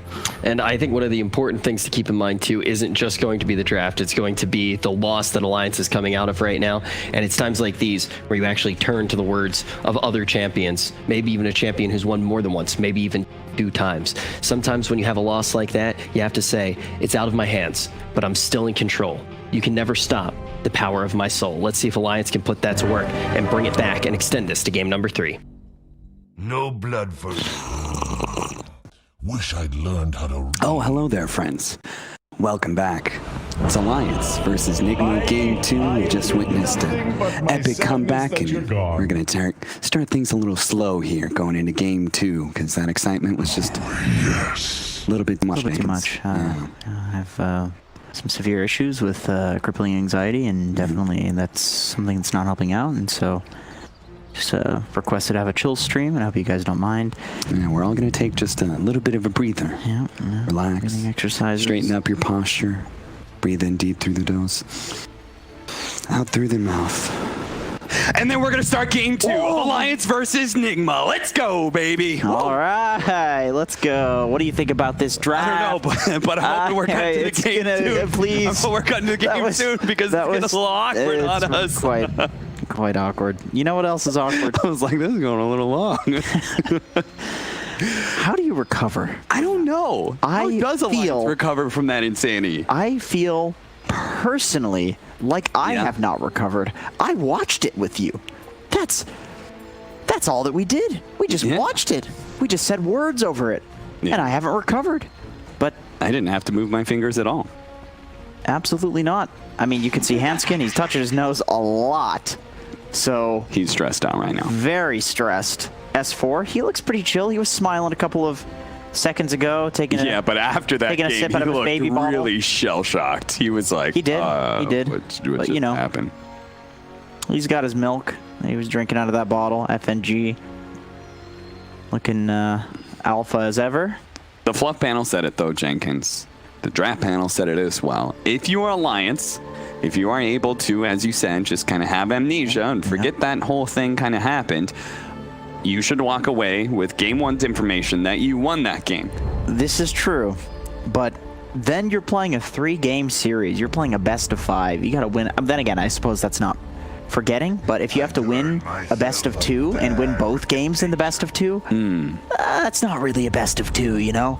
It's I get the idea, but I feel like that was a very specific strat that they had prepared for the Arc Warden and that they baited it. And I hope they have some things left in the tank. I really do. Because that looked great. But how much time have they had to really prepare for this? We've seen them playing almost every day. Yeah, right? that's a good point. They've been going at it. How many? Like when we led up to this, the group stage, they got to play like once every 3 days or something. They had breaks where there were no Mortal games going on. You know, like you were able to really significantly plan for your opponent. Yes. But once playoffs started, you're playing back-to-back just like at a LAN tournament. You do not have that much time to be able to research and figure out what your strategy is going to be. And strategy A went great, fantastic, and now it's all been thrown away. So now you have to go to plan B and plan C. Yes. And the question is, do they have a plan C? And you know, we talked to Hanskin yesterday, and he was saying that Dota at a top level is instinct. Yeah, exactly. Hanskin's thoughts as well. You just get in there and play some Dota. You just play some Dota. And so I think if you go to a game 3 and you feel good about your instincts, and it looks like they really were in that game, especially Nico Baby. He was looking quite sick, and this is one of his best heroes, Anti-Mage, if not his best. So I think we could see a solid game 3 here if it does go to a game 3. If they don't look completely broken in this one, I think Alliance has a really solid shot. Sure. And you could see Nico baby, as you said, does look a little sick there, as you see on his webcam. A little bit of green. Yeah, I think he needs to get that checked out with the. The NPR opener worked so well for this. I just didn't know we were in a pause. Yeah, that was a good open. Now I kind of wish we had kept that bit going. Yeah. I mean, I'm down just hanging out as friends. I'm down to just be chill. Well, you know what I'm doing? I'm going to be 100% honest with you. I have no idea how much money these guys make, or how rich they are, and I'm looking into their background. It's like, okay, how much are these like tier 1 pros? Like, is that a big TV in Miracle's background? I'm just being totally honest with you. This is how I think. And like in the background, like it looks like a window to me. Look at Hanskin's place. That's definitely a window. Look at Hanskin's place though. Thermostat below it. Do you see this this nice little bar setup that he's got going there? Like, is that his parents' house? Is that his house? Are they at the Alliance boot camp? They're not. No, they're not. And then there's like, you look in the background of some of them, and these guys are just complete degenerates. And it's like, you know, they're millionaires, but still, you can't take the degenerate out of the gamer. Yeah, is the problems. Like, a gamer's a gamer. Yeah, you became you won hundreds of thousands, possibly millions of dollars being a degenerate gamer. That's not going to go anywhere. This is true. Away anytime soon. Hell, I mean, it's the same for us talent, right? They just force us to go outside and put on nice suits and stuff. True. I was talking about the degenerate part, not the yeah. I mean, we've made hundreds of dollars doing our time in Dota. That's once again, I mean, I don't want to be that guy, but I just at the start I didn't know people were even getting paid to play, to talk about it. It's just games, you know. I feel like Mind Control is in the Batcave. That's what he looks like to me. Is that he's? I mean, it looks like he's in an unfurnished basement because he doesn't have his ceiling. Is not maybe like a bunker, like a nuclear bunker. That would actually fit to Mind Control. That he just wants to make sure he can play Dota at all costs. You know. That would. That, like, no matter what happens in the outside world, you know? And it's funny you say that because he has the most pubs played. Yes. Of any pro-level pub player in the last couple of weeks. Mind Control is the biggest Dota fiend out there. He is a fiend. I love it. Blitz always told me that story about when RTZ said he was really going to start grinding. He was going to really work hard and prepare at some point in time. And he said, I'm going to play more pubs in Mind Control. Not possible. Blitz just lost it. Not possible. That's not possible, dude. That man, you can't do that. He does not stop nothing. He literally lives, breathes Dota. He does. It works for him. It works. Everybody's got a different formula. His is just smash his face into the keyboard for 12 hours. Playing EU West pubs. 30 seconds to battle. The best part of this is, with the chat wheel lines, you get allied voice lines and all chat voice lines. True. And they don't interfere with each other, so you can spam them both. And us as broadcasters get to enjoy all of them. Yeah. Isn't it wonderful? You know what's wonderful? Is seeing that Alliance is spamming them. Just because it shows that they're playing it chill. They're still playing Dota, having a good time. Yeah, trying to raise their spirits. Yeah. Bring morale up. 100%. Oh, I do want to address one thing that we said about 1 billion times in the broadcast, so it feels really bad at saying now, but apparently you cannot miss in the egg in any circumstance. Yes. The magnetic field does not protect the egg because it operates like a ward and not a structure. Yeah, sure. I think there was a patch where they made it so you can't miss high ground wards. It might have actually changed in that. Yeah, patch. That's actually a good point. Dota's a weird game like that. You have this like 300 megabyte, let's say, patch changing the letter to something. And it's like, oh, all of a sudden Terrorblade has an extra 2 seconds on meta for some reason, but it's not in the logs. Okay, so how to deal with Bloodseeker, because this has actually been a rather troublesome hero when it's been run as core, at least. And Animage is hard countered by this hero, correct? It's not so bad anymore with the spell shield that you can actually press to reflect the Bloodseeker ult. It used to be a lot worse. It's not that bad now. But fundamentally, it's still there, right? Like, yeah, it's you can pump fake the rupture. You can catch him from outside of vision. Yeah, I'd say it's like a soft counter now, as opposed to like a hard counter. But it's still a counter. Like Anti-Mage, I think you need to counter this hero in a game, especially with Medusa on the enemy team. Yeah. Like, this hero needs to be shut down in some way. They have Beastmaster and Bloodseeker. These are both excellent. And I'm not convinced that the lane that they're running, which is the Warlock Animage lane, is going to be able to pressure Bloodseeker away from the creep wave. Because that's the only time I've seen Bloodseeker lose his laning phase is when there was an aggressive duo that was so harassive that he could not approach the creep wave. That he was so scared, he was low health all the time, and he was so scared of dying, he couldn't ever get close to the creeps. Yeah, you'd think they prefer to do this in the safe lane, right? Like, it looks like what they're trying to do is just push the wave out and then not play the lane, essentially, but with the Fatal Bombs. But it's really hard to do that into a Bloodseeker. We can see it's not really working out too well for them down there. But you don't want to lane into a Beastmaster either as an anti-mage, so yeah, I suppose it's like pick your poison. Oh, Limp got a little low in the mid lane. Almost died to a Medusa. That would have been the second time we would have seen that. Right, how does Miracle keep almost killing people? You know, that Mystic Snake, it does a lot of damage, and if you're constantly feeling like, oh, I gotta pressure this hero, then you're right there next to the melee creeps. You get hit by the 4th bounce, you're taking 200 damage. So yeah, Alliance do, Alliance do get that nice matchup of the Doom versus the Beastmaster, where you can just kind of run down the boar and devour it. Less of a good counter, though, with the Boar having such a low cooldown compared to the Devour, which is now 70 seconds. It used to be a lot better when the Devour was lower. Sure. That ability has been a bit reworked. It's still nice. Limp again.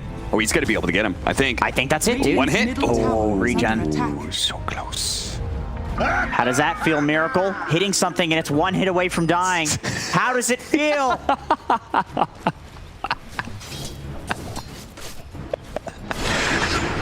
All I know is that Weeha is going to be feeling really good. That third is always up right now. He's just straight rushing the Veil, too. Doesn't even need his boots. Yeah. Like, he's going to use Veil as a lane mechanism to keep dominating down here. Man, I can't believe Limp had to run all the way back to Fountain. That's kind of insane. Stun into the blood. Amount of damage here, and he is out of regen. Nico Baby's gonna need some heals from FNG, that's for sure. But FNG, he's just got the parry, that's it. He can maybe get that by Venge if he's not careful. And this is kind of what I would have expected. Oh god, Limp!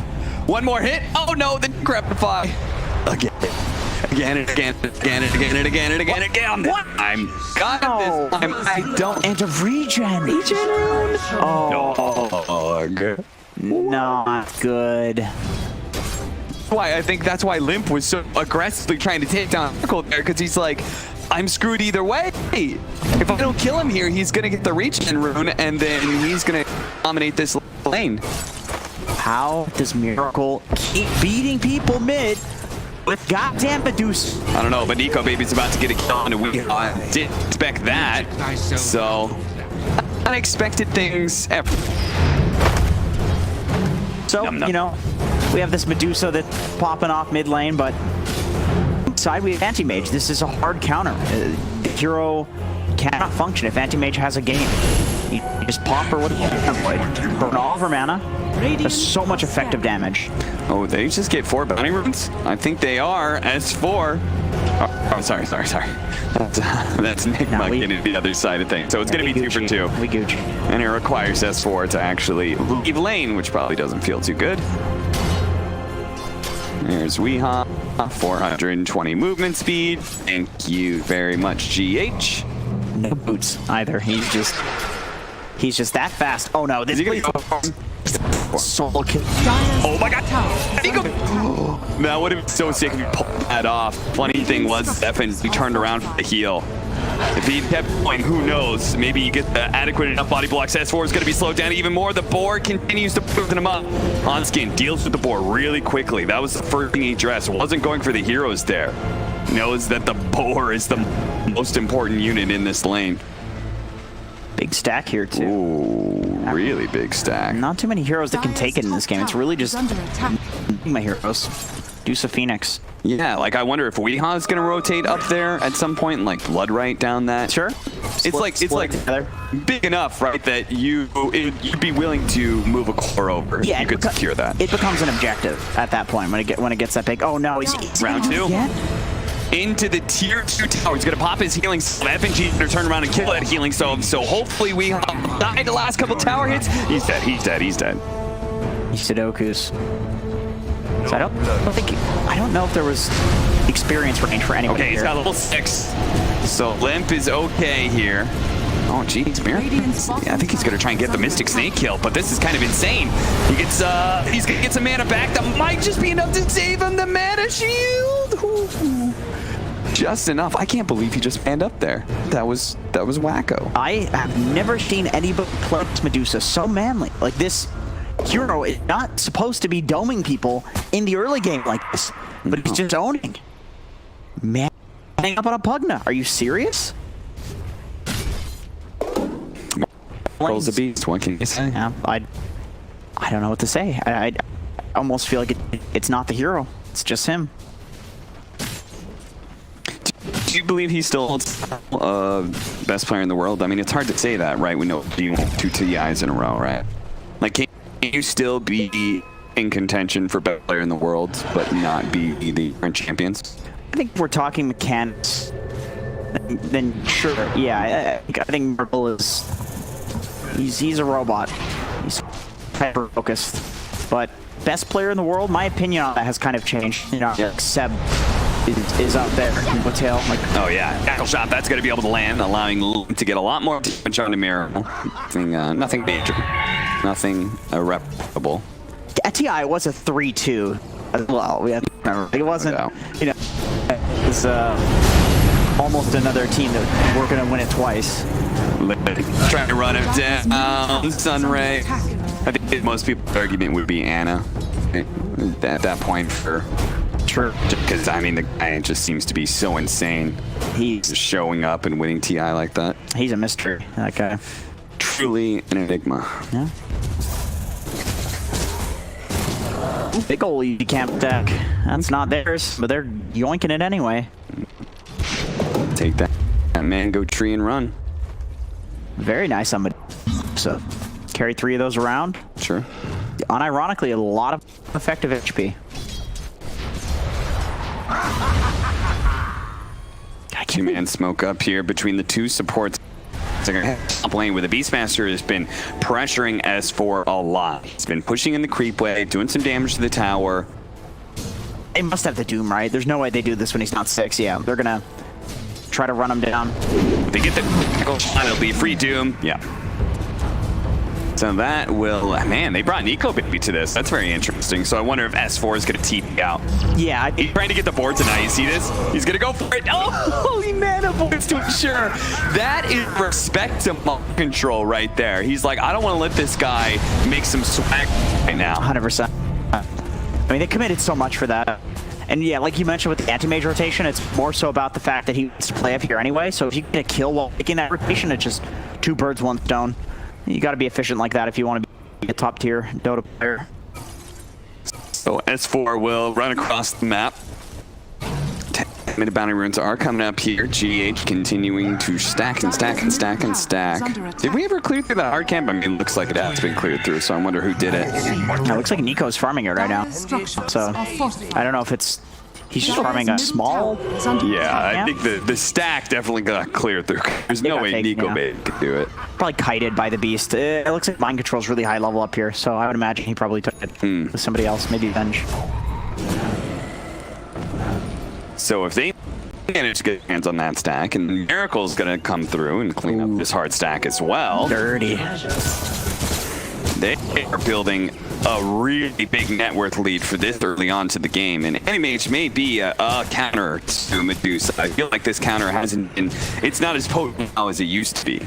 It's different. I mean, it's hard to take these classic counters and a Limp on the bot lane. Turn around, trying to get the sounds on a Limp, preventing him from life draining, so we will be fine. Just the blood right is enough to scare him off there. And he's supposed to be level 7 on Limp. He's getting dumpstered somehow. 2,800 gold, man. That's the mid laner. He's against the Medusa. Miracle's doubling his net worth. That's insane. Literally doubling his net worth? Actually, literally doubling his net worth, yes. As a Medusa versus Pugna. 11 minutes. Pugna's supposed to have the tower by this point.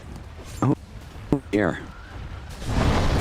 Dwarf's gonna come in, see if they can kill Mind Control again. He does have to get the tower here, getting a lot of tension. They're even gonna drop the Golem to prevent Mind Control from juking in the trees too much.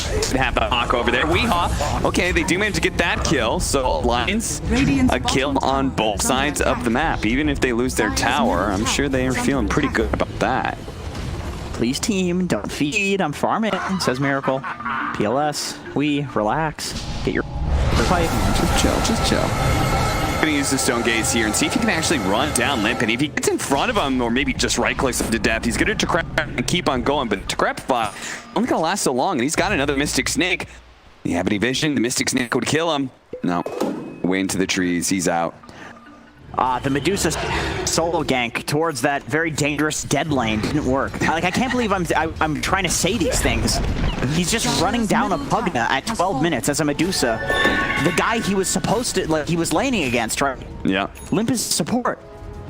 And Mind Control's running on towers, meanwhile.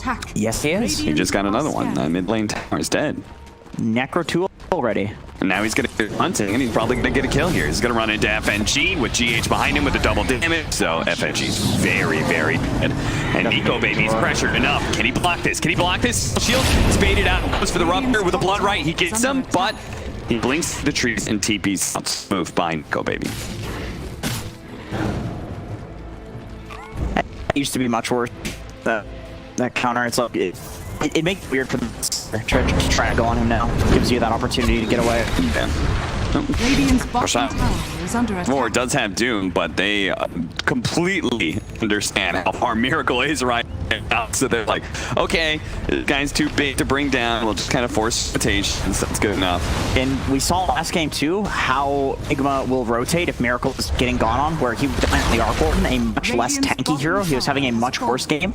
And still they were responding. Still they were getting return kills. Get the roar over the top. Nico Baby's definitely gonna get the chance to blink away. Still gonna go for the super Nico Baby though. Just gonna turn around with Palm Scan and quick kill that egg. Okay. It's not alright. You don't need to hold your breath for that one. Yeah, that is just not enough magic damage. Not enough damage to kill the anti-mage. Let's see, what does he have? I think he has probably went treads. Oh, he just rushed Battle Fury. He actually survived that, which is Battle Fury Rush. Yeah, he's got 3 levels of spell shield, so. I'm kind of shocked he survived that. Just a spell shield was needed, I suppose. Haste.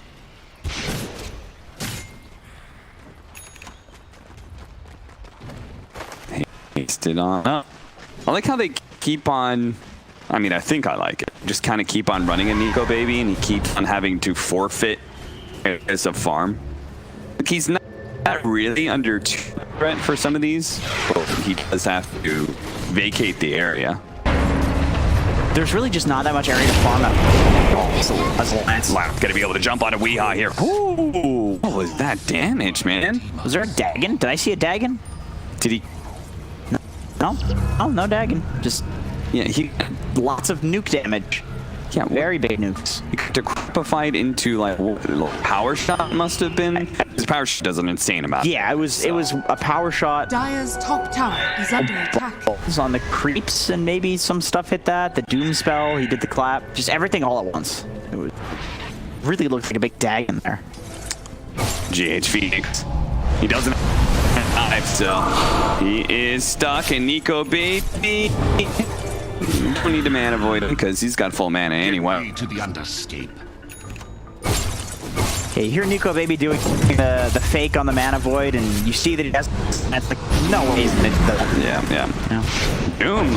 Iron several kills here around the map. Nigma is going to come in here. They have been for book 3, so they're certainly strong. Even with some allies down, they're going to start going for X4, slowing him down. The Minus Armor doing a lot of work. Miracle in. You think the Golem drop here. The Stone Gaze is out. The rest of the allies have to retreat and leave S4 behind. They're going to turn around to Decrepify, but okay, he actually does manage to get a link away. There was no magic damage out there, so very nice save away. It did cost them a lot to bail him out, but they worked. Is definitely proving himself in this game again after that really tough laning phase. Just seeing those saves, the triple Decrepify, the roar, the double stuck that he did, saving S4 on the Doom fair board. Although, then again, when you use spells right in front of the room, it does open you up to this. So much physical damage. Have the Necro Book out, but just having RMN around is good enough.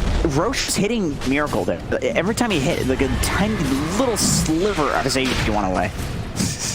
God damn. Roche is very weak at this point compared to Super Farm Medusa. He's got an arcane ring too, which is perfect. Miracle. He says, "Okay, you're gonna come to the pit to fight. Let's fight. Let's go." Swap back into the blood round. Very nicely played there. That should be a free pickoff on F. Then they'll turn right back around, do a 180, head into the Roshan pit again. Say, okay, Alliance, gonna try this again. We'll do it again if you want. We've got another swap. There's another charge on that thing. Alliance, yeah, it's okay. You can have the Aegis. It's not like we're killing Miracle before anyway. You know, one really nice thing that I'm seeing teams doing, I saw OG do this first with the Venge, is not only are they playing around this Venge aura, of course, with like the ranged heroes and, you know, picking up the ranged heroes, they're also playing it with heroes that really like to just focus like one isolated target. If you can just like swap one person into a Blood Right, swap one person into a Luna ult, swap one person into like the Beastmaster Roar, like they're using it more as an initiation tool, and it's something that gives you the ability to play in these like different groups across the map. You can play as 2 top and then like 3 mid because you think the Medusa is going to have edge behind her, right? Like it lets you basically play like this. You really utilize the swap, which is really nice, because I know a lot of people like to talk about the aura, but the swap really does help out. This like overwhelming winning position when you pop Stone Gaze, right? And then swap just ensures that people are stayed in hitting distance. Not to mention the Bloodseeker ulti as well. Yeah, like absolutely. you double swap somebody who's ruptured and they're die super quickly. Like this just makes the hero so good when you're comboing it in so many different ways. Yep, they can protect the egg with it or keep people inside the supernova. Pull back stun duration. We've seen that a lot. Yeah, it just feels like every part of this team utilizes the Spirit really well. Yep. It's a very good complementary hero. S4 is going to be found here. Yule Scepter drop down. The Blood Right's not going to stun him, but he's very easily, or I thought he was very easily going to die. To provide bucks a few seconds, then it goes down. Nigma, they have the Aegis, and I think they want to just force down this mid tier too. They don't want to be chasing around this Animage. They know it's going to be a while until he's online, so. Dire's middle tower is under Just, it's 19 minutes in too, so they might be able to get this fast enough. They already have the top tower. Oh, you're right. So they've, I think they secured that. I forgot about that. Man, it is so early. It's the second tier 2 going down. Yeah, not a common thing in this patch. Tier 2s are hefty boys. They are girthy. It is hard to take those. A lot of trying. And now this basically that house game that starts where Anti-Mage is the only person that's going to be farming, and it's going to be farming direct in front of the Nigma base. Radiant's courier has been. It's scary too, because there's things that catch him out. All the Berserker and the Beastmaster are good hunters of the mage, and they have Hawk, which is really good for spotting his rotations around the map. So yeah, definitely. I think they need a blink on the Beast, and then Anti-Mage's game, Nico's game becomes a lot harder. Maybe Seeker can get some sort of pick off. I mean, he's got the Yules. That thing. Okay, Aghanim Scepter. I really like that in this game. So many heroes on Alliance actually that you rupture that it totally disrupts their game. Defensive DD's back, sandwiched in. I think they're hoping to be able to grab the Animage instead. They'll catch FNG here. If you just tuned into the stream at this time, you think the FNG was on Radiant. Like, how is this guy at a tier 2 with these towers taken right now? They're going to speak up, back in. The speed of this play may catch somebody off guard. Nico Baby's going to be going for a Scotty. He really wants to stand up as much as possible, and he is up against a ranged carry. Top tower is under attack. Yeah, we still definitely can see Nico Baby carry this. It's not insurmountable by any means. Like, he's relatively hard to catch. Even with these counters that they have to the AM, they can't really jump him, you know? It's like if he's there and they're already there, they'll be up. But it's like getting in range of him is difficult right now. Yeah. Scary part for me is like, I don't don't see a very good situation where he blinks onto the Medusa just because Venge is going to be able to swap the Deuce out. And he'll get maybe roared and ruptured. Yeah. There's a lot to cover the Medusa in the game. He's going to be getting Scotty hit by the Medusa, so it's going to be hard for him to reattach himself to the Medusa again. Definitely. I think it definitely it comes down to if you can hit a really great shackle shot in this game, if you can shackle like the Bloodseeker and the Beast together and just kill them first, or like the Venge and the Beast, something like that, you can definitely jump in, burst them, and kill Medusa when there's only 2 or 3 heroes still alive. Right. And then the Doom can obviously follow up with whoever's a problem, like Phoenix or whatever. Bloodright and the Meteor Hammer. Try for the Yoles Meteor Hammer combo, but so it's a little bit of leeway to work with. And that is what you're describing is just another classic way to deal with the Medusa, right? Okay, we can't kill her, we can't actually shoot her down, so let's kill everybody else around her, leave her for last. Scott makes things a lot more difficult. Completely ignore. Okay, they're going to put the Golem here onto Weehaw. It's a bit out of place here. Swap back in to try and protect this egg and heal up Weehaw, who just barely survives through all of that. Manny doomed as well. That's good. That's not good. I'm sure Nigma. I wonder if they're toying with the idea of going high ground this early. I'm thinking the exact same thing. Like Dire's bottom tower has fallen. There are spells down, but it's still 22 minutes into the game. But yeah, you're right though. They are considering it. They're just gonna go for it. Your Aegis is gonna expire soonish, but you can still get some healthy damage in. Let's force out the glyph. There's that. And there goes the Aegis. Miracle. Is he gonna pop back in without that extra life? I think they're hoping that this forces Nico back. Yeah. I don't think they really care.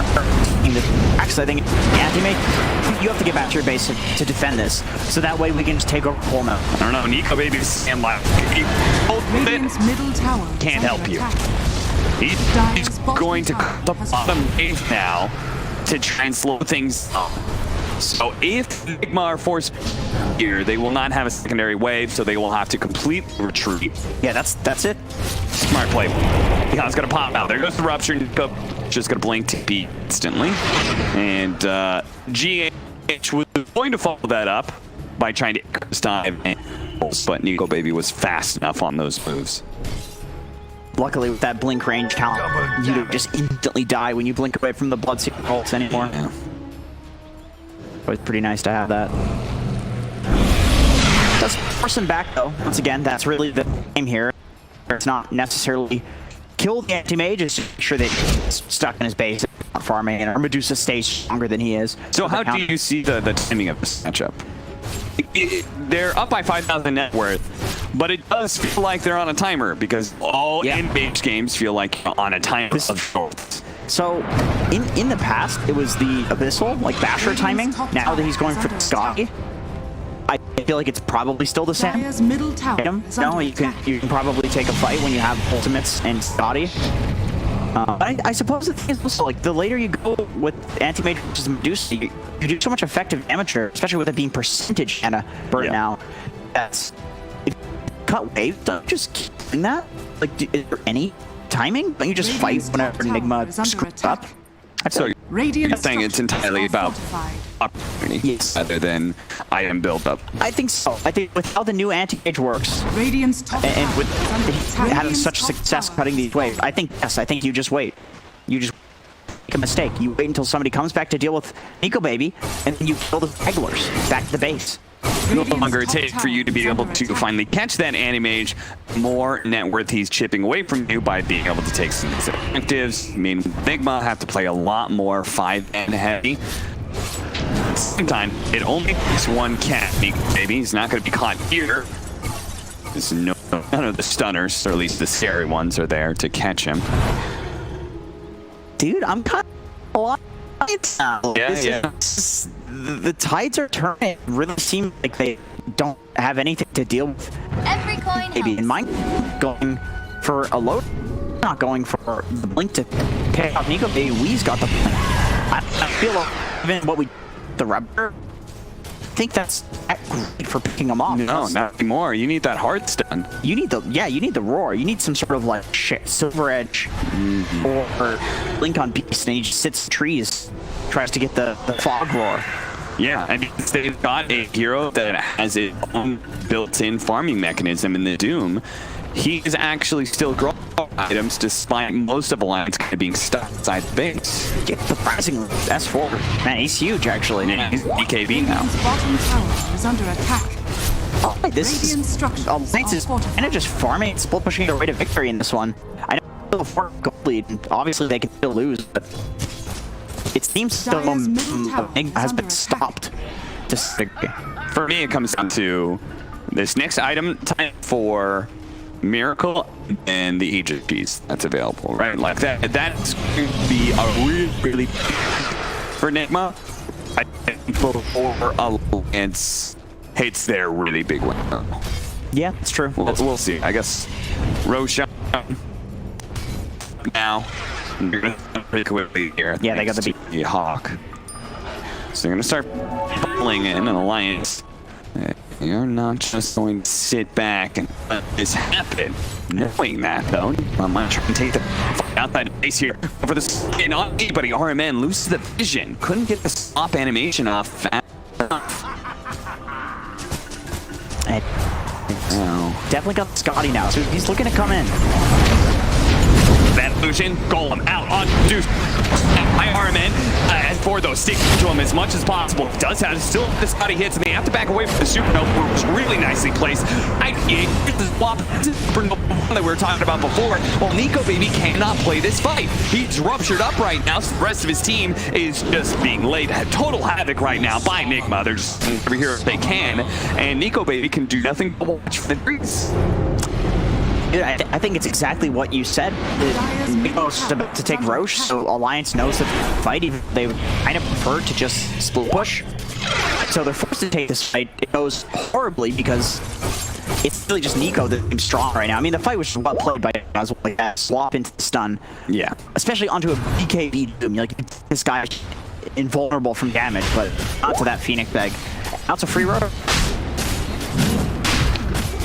Okay. Tower is under attack. Back to that's Alliance. Plan A is anti-mage. All anti-mage ones and split push. I get though, totally what you said. Like they had to take that fight. I think this next Roche makes the game a lot harder because you have this cheese push coming high ground. You can't just split push because Nigma can be incredibly aggressive on that high ground. They can just dive in and stand a Medusa right in your face. Yeah, Medusa's one of those great tower hitters because you're usually not scared about her being on the front lines. And she's also very effective with Aegis and Cheese, especially Cheese. So I do wonder who's holding on to the Cheese because I kind of just want to have that opportunity to pass it over to the Medusa. If it really warrants it. Nico Baby is just once he got a blink. Oh, we actually get a run on it, and his uncontrollable illusion is burned. And Nico Baby's gonna go back in. Weehawk being out isn't that Cheese here. Pop it and turn around. And Blood right out. Evil Scepter down. Okay, that's not the combo. Radiant's bottom tower is under attack. There you go. Yeah, that's good. Really great to let this age push. GH getting kicked off like that. Rupture finally being reflected. Very nice. To be honest, I wasn't quite sure what to make of all that. Yeah, kind of. I think Nico's doing a really great job at. Well, I think you could blame Nigma for that.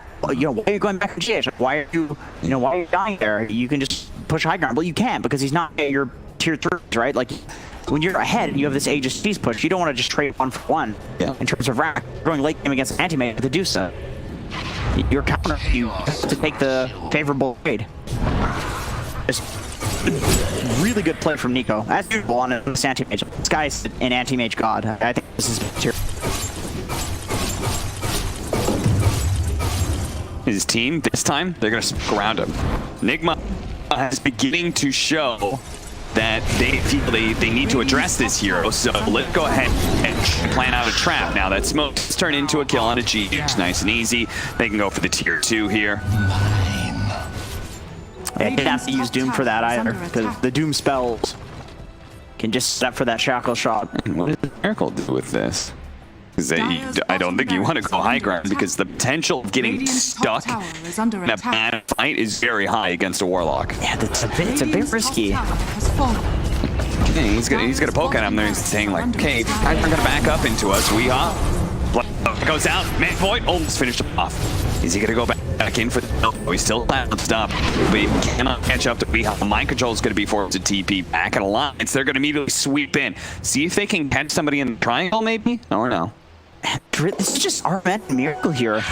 This could be a big opportunity if they did walk into the triangle, but I think the problem is they can't actually take the fight into the Medusa with an Aegis. So even though it's just 2 heroes, if RMN's just playing way out back, yeah, it's essentially just lending Wave of Terror to this Medusa, then I think they might actually lose that fight. You can just double swap. The fights can last long that you can actually get there if you're Nigma, even though you're all the way across the map.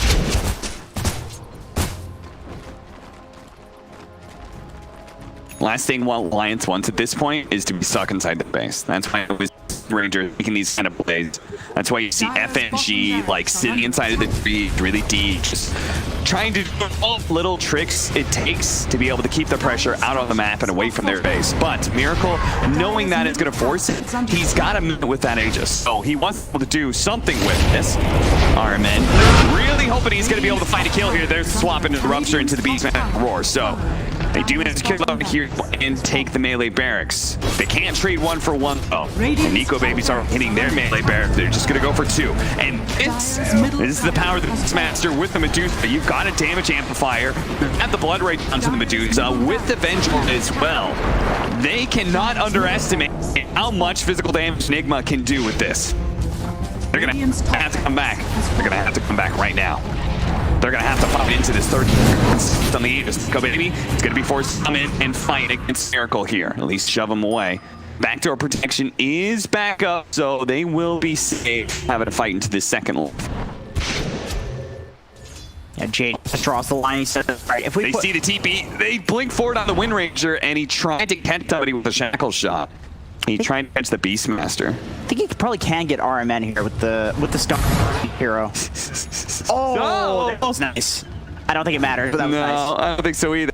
If he thought, okay, no, it is going to matter. They're going to pop the Doom immediately out of G8, but that's just a support pickup. And now Miracle gave the they actually did manage to get the stone form on the Nico baby.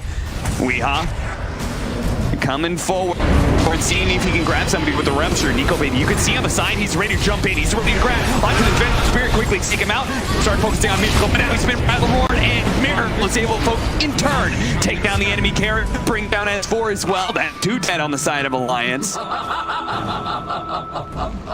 It may have cost Nigma their Bloodseeker, but Miracle stands tall, and now they just need to pick the NH once or take Megas. Either one is like a 90% win condition.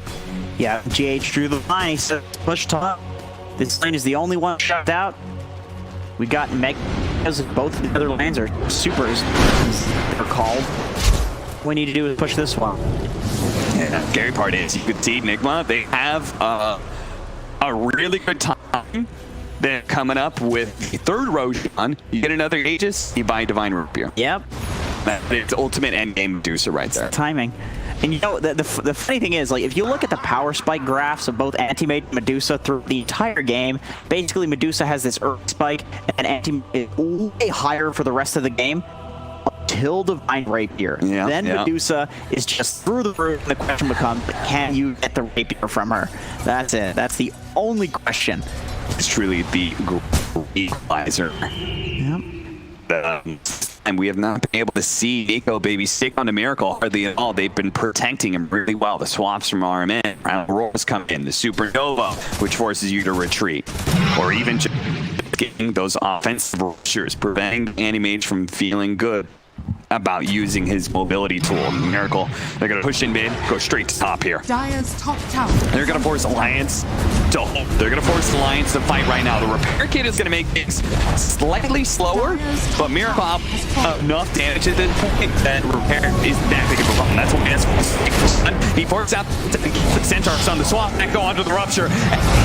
Basically takes him out. He's the one with that. That's why he was the initiator. That's what allows them to be able to take Megas. Man. Blood Rage plus Beastmaster Aura means Miracle's hit for a million shots. That is a snake machine gun right there. Nico Baby does manage to get away from this, but now he's sure not. And the dude plays up the Medusa, doesn't really change a whole lot. Miracle keep pressing forward, be able to get here on S4. It's looking like the goal, slowing things down. He needs a blink, he needs something to be able to get out. Nico Baby does manage to bring down the Medusa. He finally sees the opportunity, and he was able to stick on top.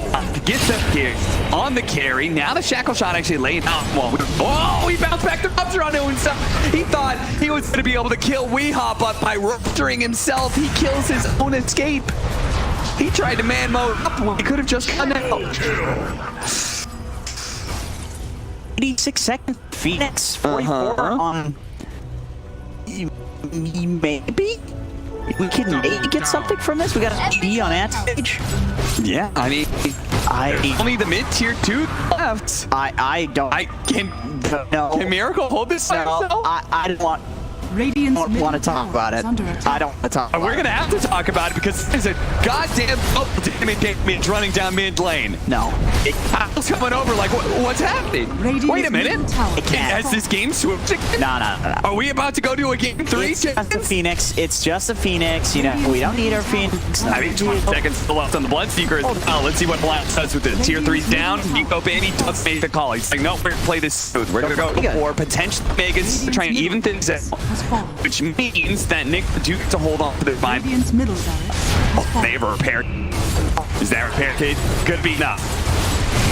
Cliff as well, so that's certainly enough for the Medusa's online. That's what they need to be able to jump somebody here. But Akbar has already been ruptured up. Pops his BKB stands there. Nico Baby trying to protect his homie, but he's got to get out. They've got to retreat. They're not going to be able to get them good. Turn around, Primal Roar, the sword. They do actually bounce back with his block and hit him, but Weeha's chasing down this hit, and they're losing out of their tier 4s from the Megas inside of the base. They have to come back now. Yule Scepter once again. The Spell Shield blocks it, returns it back to Weeha, allowing this Animage to fully escape.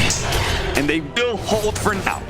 All right, Cap. I have a question for you. Do you remember the last game? I remember the last game. Yeah, I remember the last game. Nico Baby chose to go throne. What happened when he chose to go throne? The most devastating loss in the history of devastating losses. I'm talking Super Bowls. I'm talking just devastating losses in Dota.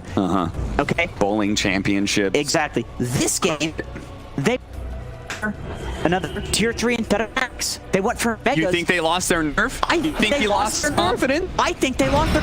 Maybe they could have won. Maybe they could have forced the buyback. Maybe they could have at least forced the buyback, which gives you hope. It gives you a win condition. Yeah. We're seeing the psychological damage in this game. I'm damaged from the last game.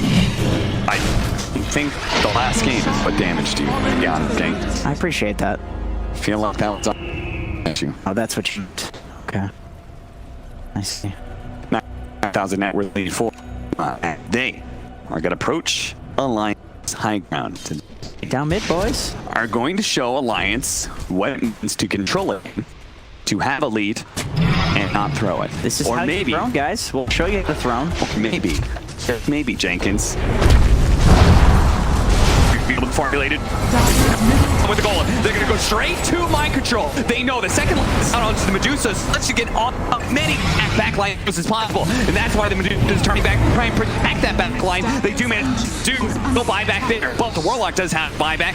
Back shot stalling up this Medusa. Mega need to be able to see Nico Baby on the edge of the fight, trying to get these heroes. It is on the throne, and Miracle's working towards it. It's tanky. Refresh. It's diving in once again. Limb's gonna go. Try to slow it down. Bruno goes down. It wasn't enough. Managed to get it, but now he's got a man to put away. But Miracle says, fine, if you're gonna ignore me, I'm gonna hit your throne. Nico Baby does manage to get the Weehaw here. Miracle very rapidly, he's been left alone inside the enemy base. Now they're gonna be able to kite him around. He does have the vengeful spirit. He's gonna fly back, go to the outpost. This is damn hopeful. See if he can bail out Miracle here, and he's gonna be losing his first life. Second life. Megas and a Miracle. Can he do it? Going in, neatly managed to pass. He's burning through his mana so quickly. He's turning around, the damage gets taken out by the Void. Alliance sold once again. Shut the repair up again soon too. Remember, this is percentage skill and armor on the armor that has really low armor. There's this thing, effective HP. It effectively, they have another repair. They might have a glyph up for the next Nigma push. And remember, which nobody will ever forget if they watched last game. The throne's HP regen is 12. This is true. So even just naturally, that throne's going to go up full pretty quickly. Yeah. Straight down mid. I don't know what I'm going to do if this happens 2 games in a row. I seriously don't. What do you, real quick, what do you do? Is Miracle going to buy back or Megas? Like, if it comes down to that decision, which I'm not sure it will. I think he legitimately give up Megas. We're going to see Nico Baby swap back in. Missed the problem, but it hits the Beast Master. Now he's been ruptured though. Nico Baby's got to get out of here. Fix over the side. He could be TPing out. No, he's going to hold for now. He's going to try and help out S4. S4 being swapped back in once again. Nico Baby goes a little farther right out. He needs to be able to get the Yule. Won't be able to catch him. Nico Baby is safe though. That's what's important. Okay. We have an opportunity for Alliance to win this game now. Miracle, we've seen how much he takes from that mana void. He hits at 6% HP, and he dies in 1 mana void. He got 800 mana talent, so he is a walking time bomb. It's even worse, he's a nuke bomb. Gotta this man, he is radioactive. Nico. Go baby, blinking forward, he managed to get him. Down as quick as possible. Gold's gonna go there as well. He's on meta. Kenny has to get off the mana, but he's silenced right now. He's on as well. No, he doesn't get it off. He does get the opportunity. Immediately buys back. Miracle. He's kind of stuck here. If Animage can get here fast enough, they may still have their opportunity to set off that bomb. He's down. They got a hold for Mega. Mana, dude. They got a hold for Mega. Oh, the mangoes. Start bobbling down those mangoes. Right. Coming in hot. More couriers are going to be ferrying in mangoes. Get those couriers coming. Now you see that? Look at them. They're coming in hot. They're all flying in, man. They are all flying in with mangoes. Bring that boy's mangoes. Wait, Mango. He increased his own mana and increased his own health. Genius. Is that actually going to be enough, though? He's about to pick up a Divine Rapier. So, now we've just from a cluster nuclear bomb. He's now a mana void that's going to drop a here. Like, it just comes down to one fight. He is an asteroid waiting to hit the planet at this point. Alliance, are they dinosaurs? Will it go extinct here? Will this be a cataclysm that will shut up about backstage? What about it? Smoking. Nigma. They're going to try and find a pick off on something. It's going to be S4. Slot back into the Primal Roar, and he's ruptured. S4's not going anywhere here. He's going to turn around, doing damage. Train's going to come in, trying to help him out, but he's dead. Does have a buff back, though. Alliance can still fight this as 5. Miracle approaches with his Divine Rapier, but Decrepify is going to be able to slow down. That's set up. Looks like Nico Baby jumps to the back line, actually. S4, he's pushing forward. He gets on top of him, trying to get the Doom out. Finally, he does manage to do that much. The Zone Gate's already gone down, and it looks like S4 is going to die back. We are coming forward, but it's a 4 versus 5 with Nico Baby still. He's going to be able to jump on this Animage. He's way in the back, and it's forward. Looks way off, but he slows down. He does the Divine Rapier. It brings him down. He does it right back. They address the Medusa, and they fight now to take the throne, and there are no issues here. Nigma will close out the series 2-0. It got a little questionable. It got a little